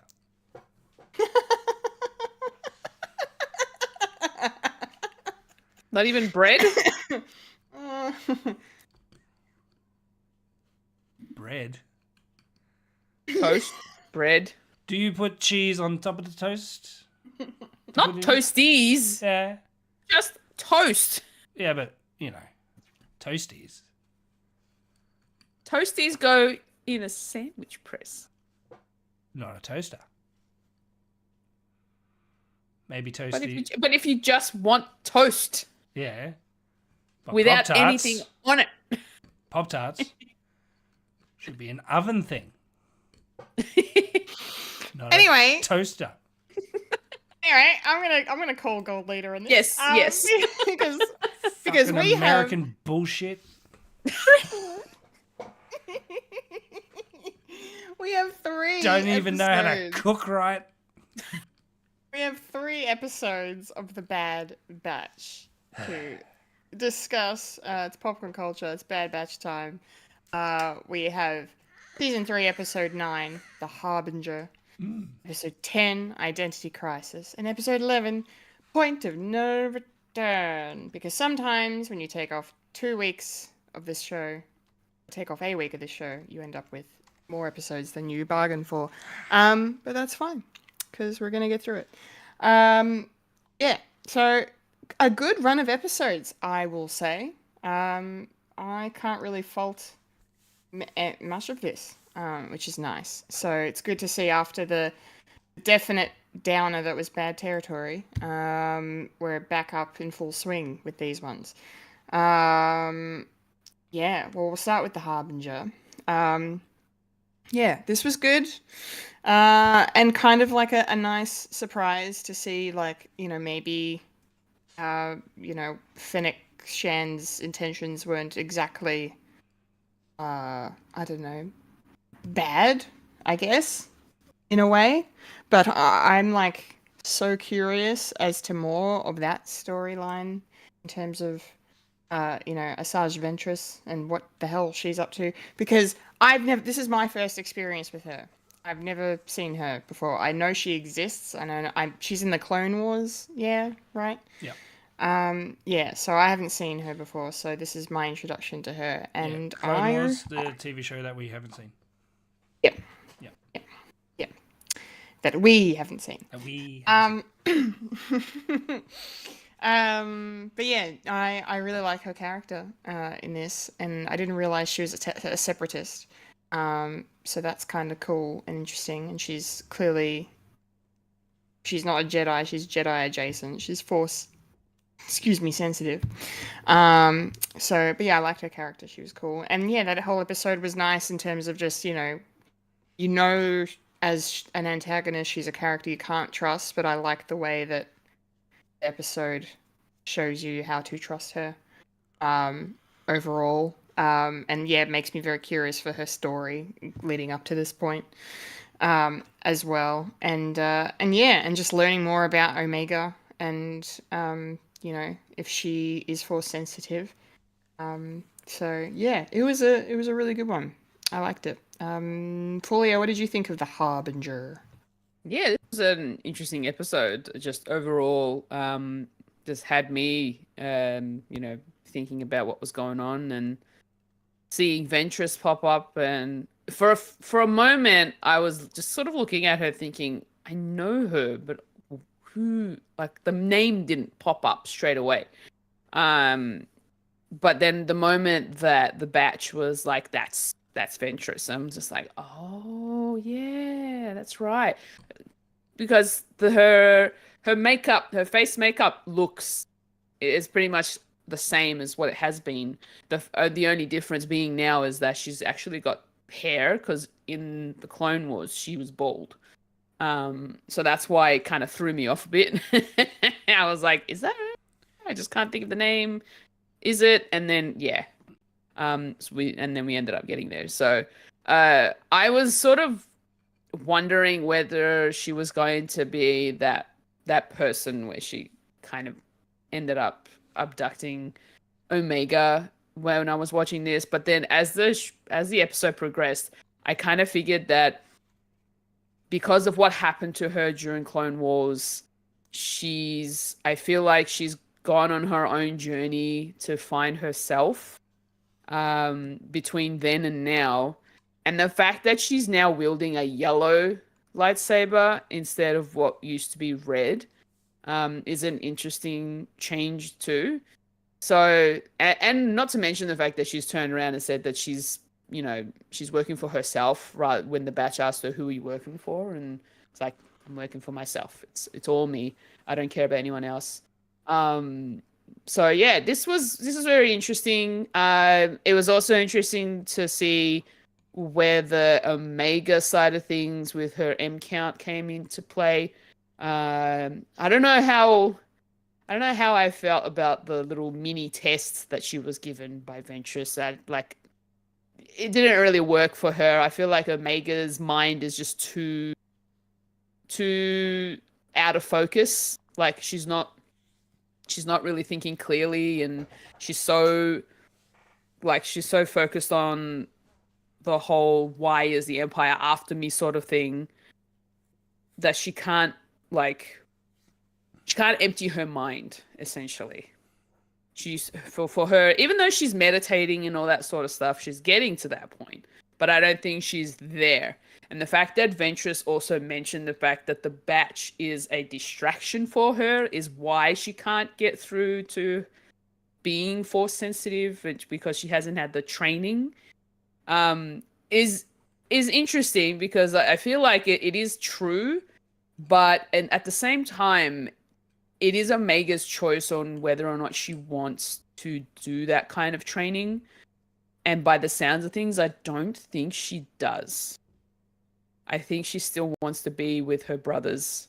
She wants to be a soldier. I don't know that she wants to be a Jedi, necessarily. But, yeah, that remains to be seen for whatever's coming up in future episodes. So, no, it was good. Good episode. Yeah. Yeah. Oh, good. Okay. Mike, what did you think of The Harbinger overall? I did like it. Just to have a little bit of a connective tissue to all generations of Star Wars, especially with Clone Wars, and where this character is. Ventress is now after Clone Wars, and also she's probably the best thing to actually explain what we've been speculating, that she has an M count, so it's like, oh, she force sensitive or anything like that. Then you can actually have this character set in stone. It's like, wow, this is how it is. And yeah, your M count is low, and yeah, I like the fact that they're still calling it M count and not calling it midichlorians, because she said it though. She said the fucking word. She said midichlorian. Drive-by shooting. But also the sort of retcon is like, well, everyone's got an M count, except everyone's got like different levels. So it's like, so it's not a special thing. It's not a special thing anymore. Anyone can be a Jedi. cool. So that means Last of the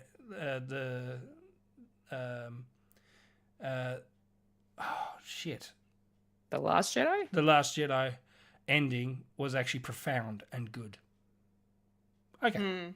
That little boy had like force sensitive, and he grabbed his. It's like looking up to the stars, and it's like, I can be whatever I want to be. And then and then the cage comes down, and J.J. Abrams becomes Jar Jar Abrams, and fucks it. Yes. What happened to Laura Dern was like once in 1,000 things. Best fucking survival skills in the world. It's like what? Anyway, yeah. So, I did like the sort of tests that she actually took Omega through. It definitely harkens back to the Yoda, and with the balancing on the rocks, and also the sort of getting back to nature, and yeah, Omega's doing like this, like, I don't know what I'm doing here, I'm wasting my time, sort of thing. Is like, yeah, and also doing and also lifting the X-wing as well. The sort of little back. It's like, yeah, I like those sort of member berries, but it's not exactly the same. It's like you've seen it before. It's like poetry. It rhymes, and yeah. So I did like this episode. Where do we go from here? Who knows? But it's nice the fact that this is the episode that actually sets it in stone that Omega is special because she is the first clone to actually have a significant amount of M count. So, and I suppose that's why they're going for her, is because she's not like any other like Force user. I mean, we'll get this into Point of No Return, I think it is. Yeah, the next one where they're all looking for like young people with an M count, but Omega's a clone with a significant M count, so that's why she's special, and that's why she's gonna do some Force thing at the end, I reckon. You know, she's gonna she's probably gonna do a Force thing, just like Ahsoka. It's all going to go to the thing, and it's like, you're a Jedi, all of going, and then the whole series is ruined. It's like, there are Jedi. No, I don't know. I don't know how this show's going to end, and I like it like that. So Yes. overall, better episode from last week, but not the best episode from this bad batch of episodes that we're going to talk about today. Yeah, that's fair. I think every episode kind of gets better than the last one in this run, which is cool. But yeah, I there isn't really a lot to unpack from this episode. I think we've already covered a lot of it because it's pretty simple story. Yeah. But I just wanted to mention that I really like the fact that for them to trust Ventress, really, all Omega has to do, says that part where she says to Crosshair, like, well, I didn't give up on you. Like they already laid the groundwork for that. So I just thought it was really clever. The fact that they're like, well, clearly people can change, people can improve, people can be trusted even if they've done bad things. And I just thought they handled that really nicely. And yeah, I really like like you were saying, Mike, as well, like it is kind of member berries in a classy way of like, they're not shoving it down your throat, but you're like, oh, I see what they're doing. Yeah. Like they're not copying it beat for beat with Luke and Yoda, but they're like kind of channeling it in a nice way. Yeah. I thought that was cool. But at the same time, I also kind of agree with Fulya when you said that the tests were a bit meh. Because especially the like, hey, I want you to go up to the top of the thing and get the flower and come back before the sun sets. And I was just like, that just really seemed like she wanted her to be gone. So she a little bit of that, yeah.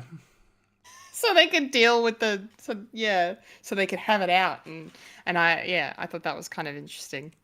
Yeah, but no, it was a good episode, and I hope we see Asajj Ventress again. I thought she was really cool. So, because that was one of the big characters that they revealed in the trailer that we were going to get. And yeah, episode 9. I don't know if we will see her again. We might not. Well, the last episode is called "The Cavalry Has Arrived." So. Oh, is that the title of the last episode? Yeah, I got the wiki up. So it could be. Oh, it is too. Could be getting the band back together. Getting the band back together. Everyone's gonna show up. Everyone's just gonna show up, including Yoda, who's also exiled himself. It's like, nah, I'm here too. You know. Yeah. Be tech. Shh. No. Shh. No. He said, "Let there be stakes. Let there be stakes." Juicy red steaks. But yes, got... Star Wars, no one really is dead. No. Maul comes back. Everyone comes back. Everybody comes back. Yes. What was I gonna say? That's gone. Anyway. We'll talk about tech later. There's really a lot I had to say on that. Does anyone else have any other thoughts from the Harbinger they want to share, or shall we move on to the next episode? Move on. Move on. All right, done. Episode 10, Identity Crisis.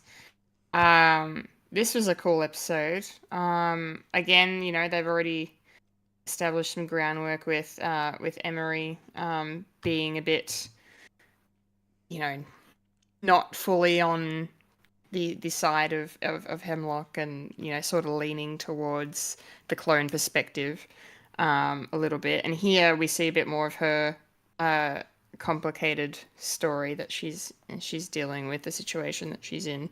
And I liked it. I think she's a really interesting character. And I'm the fact that she's a clone is really cool. And but like that struggle that she's clearly showing of like, I can't connect to these kids, but I want to because they're fucking kids. It was cool. I liked this episode a lot, but I also got a bit like emotional over the whole the little baby with its little baby toy, and it's basically just making Grogu noises, and I'm just like, oh my god, stop! It's so cute. I'm getting clucky. I can't handle it. I'm not clucky at all. I don't want it to be its mother. I just want to cuddle it. Okay. Okay, mother hen. Okay, mother hen. No. No. No. Other people can have children. Anyway. I can give them back. I can give them back. I'm the cool aunt. Cool aunt, yes. Cool in quotations. With a K. Anyway. With a K. For Kendall and... No. But yeah, no, I thought this was good. Good episode, and get to see a bit of Hemlock in here, Tarkin as well. Makes a cameo again, trying to put a stop to whatever the Emperor is planning with Project Necromancer. You're costing us too much. I'm still waiting for them to just do the whole, like, because I don't know about you guys, but to me it feels like a foregone conclusion at this point that it's the Snoke cloning stuff that they're setting up. But it's getting to the point now where I kind of just want them to say it already. Like I know we've still got a few episodes to go, and we may never find out what Project Necromancer is, but I feel like it's really obvious, and I feel like they need to stop beating around the bush. I don't know. No, they'll save that for the end of the Mandoverse. The end of the Mandoverse. Yeah. So not even Bad Batch. No, not even Bad Batch. They'll hint at it. Yeah. They'll hint at it. Big hints. Big hints. I mean, big hints. From the end of this series, you got another 20 years until Snoke turns up. Yeah. So you got the groundwork here. And then Yeah. Mandoverse is all of a sudden Snoke. And somehow Right, okay. Snoke appears. Somehow A wild Snoke Palpatine appears. returned. Yeah, He's not a Pokemon. He's a Pokemon. he is a Pokemon. He's in my this favourite universe. Pokemon. Because there's so Your many favourite of them, Pokemon. and they all look the same. And the only thing he says is Snoke. Snoke. Snoke. Snoke. Snoke. Snoke. Snoke. Snoke. Snoke. Snoke. Yes. Yeah, and I guess this episode just touches on some heartstrings because, you know, the experiments are kids and just the way that Hemlock is just so sociopathic about the whole thing. It's he's such a good villain. I mean, I've said it a million times, but yeah, I think he's fantastic. And he's a very good villain for this series. Yeah, so, and it's going to be cool to see when Emery finally switches. That's going to be fun. I feel like we're going to, you know, not to jump to the next episode, but I feel like we're probably going to get close to seeing that maybe next week. We'll see. Fulya, what did you think of Identity Crisis? Nice sort of away from the Bad Batch kind of episode. The fact that we didn't get any of them here. It was just about what was happening at this lab. And it was just sort of nice to see Emery.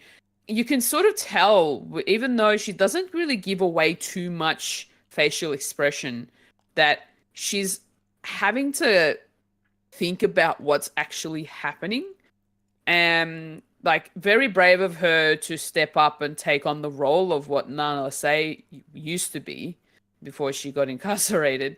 And yeah, the fact that now she knows what the main project entails, like, you can, like, even though she, like I said, she doesn't really give off a lot of facial expression, but you can see it in her eyes that she is concerned, and that she sees these kids, and she says these are just children, and they're like, no, they're scientific experiments.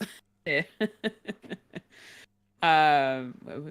And it's just really interesting that this is where it's gone. The fact that instead of trying to find force sensitive adults because they're far and few in between, they've decided that kids are the best way to go. And it's just really, it's also a little confronting as an audience, as the viewer, to see that they're abducting children for these science experiments, who are force sensitive. Like, that is very, very concerning. The fact that they've brought it down to it to being like a baby, a toddler.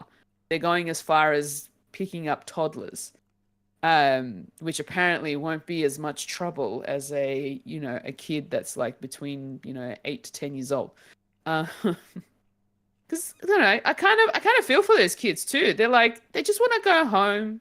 They want to go back to their families, but they have no choice but to sit around and wait for these experiments. Like, I feel like they're not going home at all. They're never going home. Like, unless some hero comes along to save them, or they have someone on the inside, like Emery, actually let them escape. They're there for the rest of their lives, sadly. And that's really sad. It's very sad. I love the fact that we got to see Cad Bane pop up again. That was pretty cool. Yeah, that was sick. What? Who else would you call? What other bounty hunter would you call to go and find this kid? Like, seriously, it was really cool to see him like pop up again. And yeah, I feel like Cad Bane is like he's a great bounty hunter. He's a great villain. And just hearing that voice again as well, just they're so deep. Yeah. Yeah, no, I was pleasantly surprised with this particular episode. Even though we didn't get too much action happening, apart from the one with the kid that wanted to escape. it was a pretty chill episode without it actually, with the context not being so chill. Like, Yeah. so, yeah. So yeah, it was nicely paced. I enjoyed it. And it was a nice break from the batch as well. Like, I think we were getting a bit too much of it. So it was just nice to hone in on what the main thing is happening with these experiments with Hemlock. So yeah. Mm. Yeah, good. Well surmised, Fulya. Mike, what did you think? Yeah, I couldn't do even better. I do like the fact that these two episodes sort of go hand in hand. You need like the little subtle one that you can like be mellow with, and then that has not much action, and then you can lead into something that has so much action and so much downfall and so much, what's going to happen next. Does harken back to the first episode of us just following Omega and Crosshairs in the same facility. So it's sort of, this episode is bookending that one and where things are going. I'm not too sure if we're going to have another a slow take episode. I think it's just going to be all gung ho from here, considering where the batch is now, or how many are around at the moment. And yeah, and this particular episode, I quite like, because Nala C, we get to, for a character that's very low, like emotionally, like accepted to with her emotions, and that she's more checked, and we can sort of see her dealing with something, and maybe something is a bit more sinister as well. Like if we're dealing with the Bad Batch, and like the first couple of episodes of the previous episode of them dealing with a chip that actually controls that controls them. Maybe she has a chip or something, or just to be a good soldier, follows orders. Maybe a good scientist has no entanglements to something morally questionable, as in experiments on children. So maybe she's fighting that like internally, and we get to see that with the lack of emotion on her face. So I kind of like that sort of aspect, and maybe there's a little bit more to her in the upcoming episodes. So maybe Fulya is right. Maybe she's the one that would help these kids escape. I mean, we do see her like consoling one of them by giving her Omega's old teddy bear, doll, lack of a better word, something to sleep with, something to have an attachment to. And she was the one that was scolding Omega into having that. It's like, no, you're not supposed to have this. You're supposed to be analytical, and you've got a job to do, and everything like that. And you can see the cracks sort of happening in this character, which is a good character to deal with. And it turns out she's a clone as well. Yeah, I think there's something more about her that we'll get to know about in the next episodes.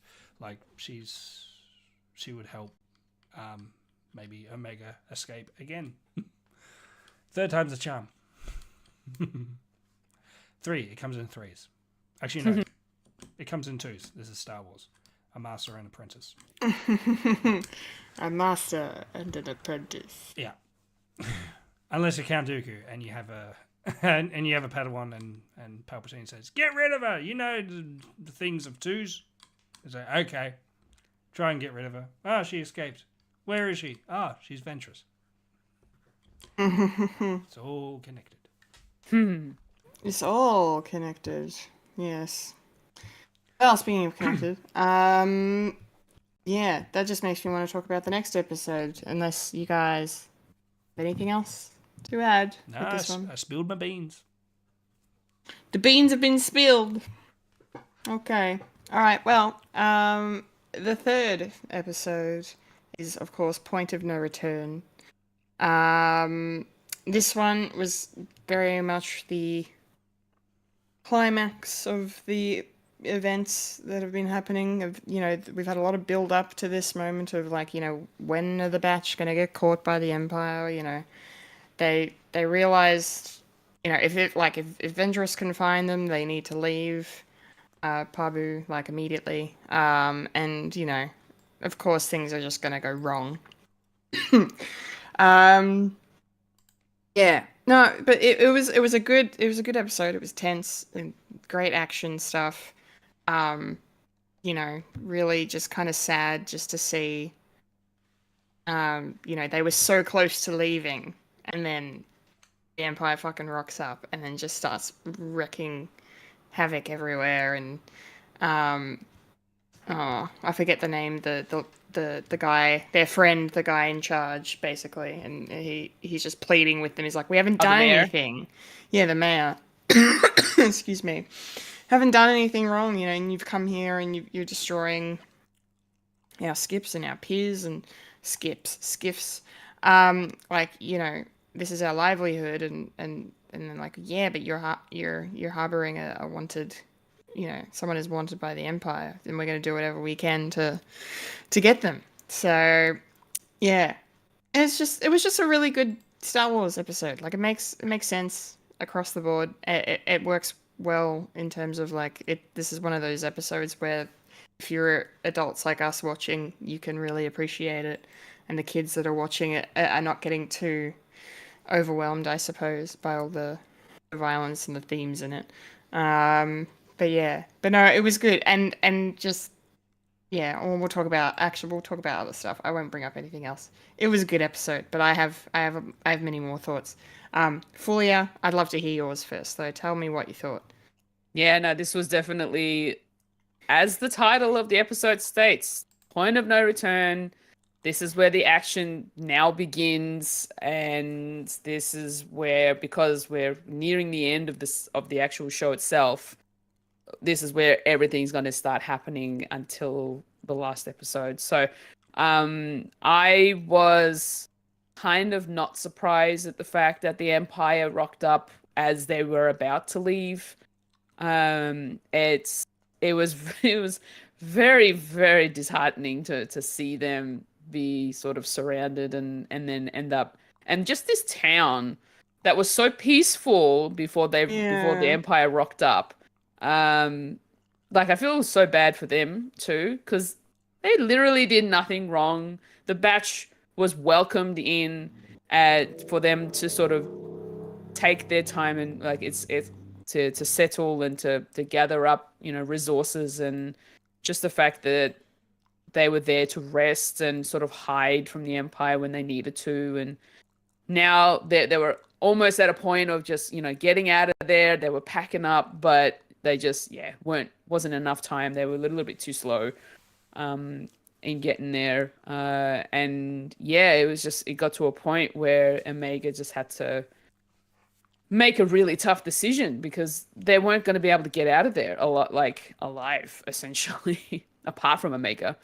I felt very bad for them, and the fact that Omega had to make that decision to just surrender and go with them. I have a bad feeling that their rescue mission for Omega is not going to go as easily as it did the last time, potentially. Even though the last time wasn't as easy either, at the beginning of the season. So, yeah, like, it's rough. It is a rough episode, but it's a good story. It's a good episode. It was written well. I'm just feeling bad for Wrecker at the moment. Poor Wrecker. Poor Wrecker, I know. Oh, man, like, he was so good that he ended up trying to save the Gonk droid, but I think he got hit pretty bad with the brunt of most of it. So the fact that he's still unconscious makes sense. Hopefully he comes out of it. From what we find out, he's fine. He's stable. He's just sleeping essentially. So hopefully No stakes. hopefully he'll be awake in the next episode after this. But yeah, it's just really disheartening that they were so close to getting away. I know. And then this happens, and This happens. Yeah. Aw. It's Sucks. sad. It really does. Because I was like, they've got no other option. Like, unless the one thing they were trying to do was to gain, trying to get the upper hand and actually, steal one of their fighters, but like their transporters. But unfortunately, it just didn't go their way. Considering the fact that the one lone, what's his name? The one that's like the, boy, is it? No, brain's not coming to me. You're talking about the road That lone trooper. Yeah, that lone trooper. Yeah, I forget what he's called too. The assassin type. Yeah. Yeah, forgot his name. But yeah, he obviously wasn't gonna let them get away. So yeah, it was a rough one, but it was a good one. That's all I'm gonna say. Yeah. Very true. Yeah. Very true. Mike, what did you think of Point of No Return? I like the name. I was trying to have a think because this is the the hero's journey, the character's arc of the Point of No Return, and I thought it would be like this is where end of Act 2. Now we're going into Act 3, but apparently Point of No Return is actually at the start of the story, where the hero goes on his journey and he can't turn back, so he has to move forward. So that doesn't work. But original thought does apply, that this is the second act entering into the third one, and then shit's going to happen. I really like this episode.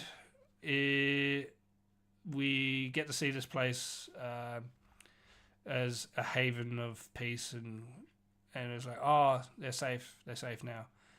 It's like, something's going to happen, right? Then this is the place where everything's going to go to shit. And having this title come up, it's like, okay, this is going to be messy. I can see why you combined Identity and this one together, so you can have a little bit of, a bit of a thinky story, and then balls to the wall sort of action adventure, and dealing with grief as well. Like, oh, dang, what's going to happen now? Crosshair couldn't do the shot. We've been planning. They've been setting this up for the whole season. I was so like I wasn't disappointed. It was more of a no, like you were really hoping he would get it. Yeah. The hope got taken away. Yeah. Yeah, I had to rewatch that scene. I rewound it and I watched it again because I was like, nah. Like, because when it went to credits after, like, mystery trooper dude was like, we're heading back to base, and then you just hear Omega like taking a deep breath and like, oh, credits, okay. I was like, nah. Did I? Nah. So I just rewound it and watched it again. I was like, Crosshair, no. You got me, TV show. You got me. You got me by balls I don't have. Yes. So, Ovaries. Yeah. That doesn't work. Ovaries, yeah. No, not in this case. Yeah, I'm with you. Yeah, buddy. It did a good job. Yeah. Laying the groundwork to set all this up. Everything. Yeah. And the ultimate sacrifice with Omega as well, and just doing it for your brothers, and so yes, this is the closing. This is what's going to happen. This is the final season. Where it goes, we don't know. I didn't like it. That was one thing or didn't like the story. No, that was the one thing about this episode I didn't like, is the fact that we're back to where we started almost. with Omega being in Hemlock's custody. The fact that it had to come to her giving herself over to get the Empire to stop. And I saw it coming from a mile away, and I was watching. I'm like, well, that's the only option. It's the only way out of this is to do that. I like the added touch of Despair Crosshair missing the tracking device. Like that fucking adds another gut punch to it, and I appreciate that. But I don't know, it just felt like we were going backwards a little little for bit. me. But Omega does have knowledge now.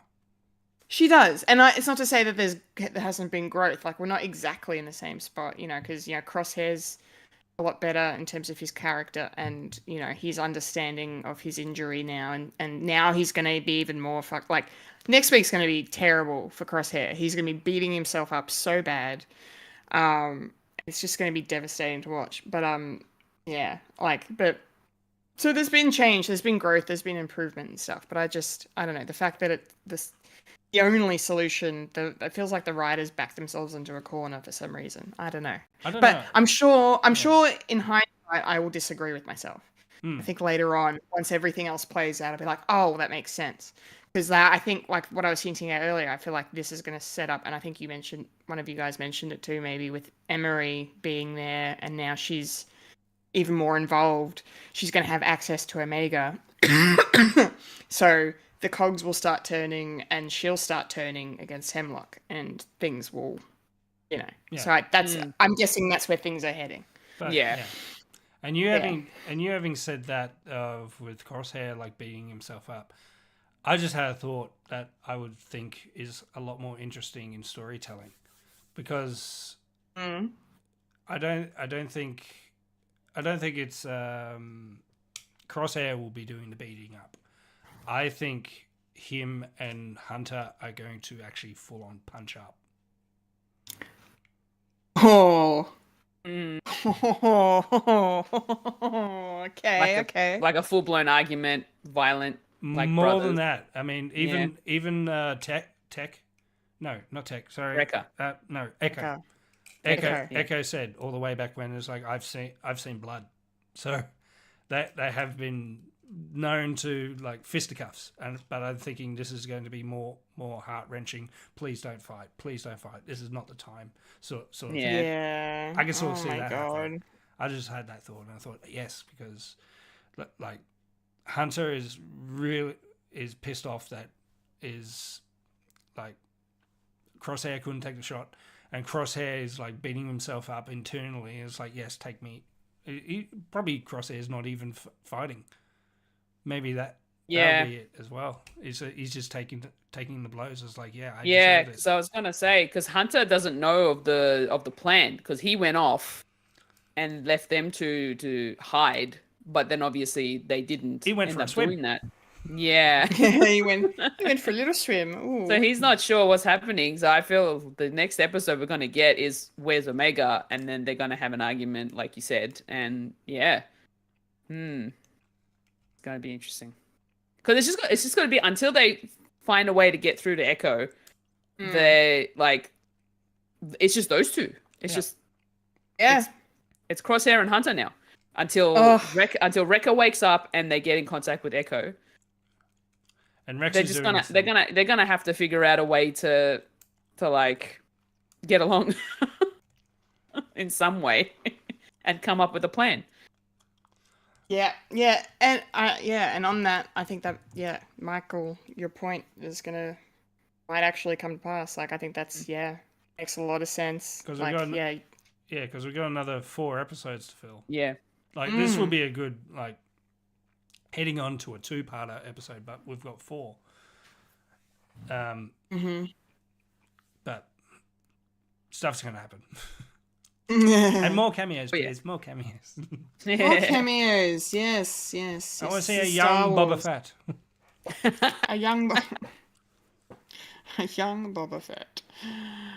Yeah. Well, none of the episodes upcoming are double parters now. We've got just 4 weeks, 1 episode a week until the end.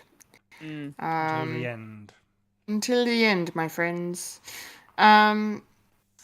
Speaking of things ending, I felt I mean, I'm sure we all were sent into the fields when we saw Omega with Tech's goggles. And she's like, her friend, I forget her name, sorry, but when she was like, you sure you want to leave all this stuff behind? And she's even left her toy behind and whatever. And the way Omega was like, I want to, I'll leave a piece of us here because we're gonna come back and and this place is part of us and all this. And I was just like, that's so sweet. It's so nice, but also Tech makes me sad. Yeah, the moment she brought out the goggles, like the broken goggles, I was just like, oh, Tech. It was just like another reminder and hit to the chest, and I'm like, yeah, it really was. And probably a good thing too, because seconds later the ship blows up. So yeah, oh jeez. Yeah. R.I.P. the Marauder. Marauder, yeah. Gone. Mm-hmm. Bloody hell. Gone but not forgotten. Gone but not forgotten. But we A still have great that Star Wars ship. But we still have that Tonk droid. Yeah, the Gonk droid, yeah. He's okay. Yeah. He got saved by Wrecker. Saved. He did. Gonk. Gonk gonk. That was great. Yeah. I think we've covered everything. Yeah. Have we covered everything. Pretty much. Now it's just a matter of waiting for the last 4 episodes to come. I'm not looking forward to the end. It's just been such a really good show. Yeah. No.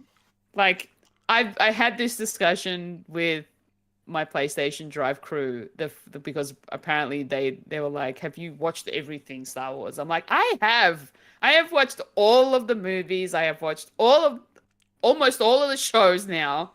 Touch wood. I just haven't played the games. Gotta play the games now. And now I have to get myself into the games. I have Jedi Fallen Order that I still need to jump into, and apparently it's good. And then after that, Survivor. So yeah. But yeah, now I'm kind of sad that this is coming to an end. Like it's so good. I love it so much, but I mean, all good things must come to an end, as they say. That they must, like our podcast, because that is it. We are done. Those are our thoughts on the Bad Batch episodes 9, 10, and 11 of season 3. The Harbinger, Identity Crisis, and Point of No Return. Done. Great. Love it. Okay, that was fun. Cool. Well, that means, it's time for us to get on out of here then. True that. That's a show. That is a show. Ready, folks? A 1, a 2, a 3, and that's a podcast called Friend. Remember to follow us on Facebook, Instagram, and Twitter for the latest Fred content. If you'd like to listen to Freddy Alien, you can find us on SoundCloud, Spotify, or Apple Podcasts. If you'd like to watch Fred the Alien, you can head over to youtube.com/Fred the Alien Productions. And if you're watching us right now, make sure to hit the like button, subscribe to our channel, and hit the bell icon to be notified of future goodness. And if you're watching us live over on Twitch, make sure to give us a follow as well so you can be notified. Twitch.tv/Fred the Alien Twitch. Wow. Wow. Been a Kendall Richardson. I've been a Fulya and And I've been a Michael Lister that has been sad for a while because it's going to be no more batch. No more batch. No more One batch. more month. Three seasons and done. It's a good show. Yeah. Yeah, damn straight. And you just experienced a podcast called Fred. Fred. Ah. Remember to eat beef. Remember, Freddy lives, Loki dies, the Doctor is in, and Tech will return. One day. Mostly. No. Remember to look after yourself and your mental health, everyone. True that. Yes. True that. Thanks for watching. Thanks for listening. Laters, Gators. And See. see.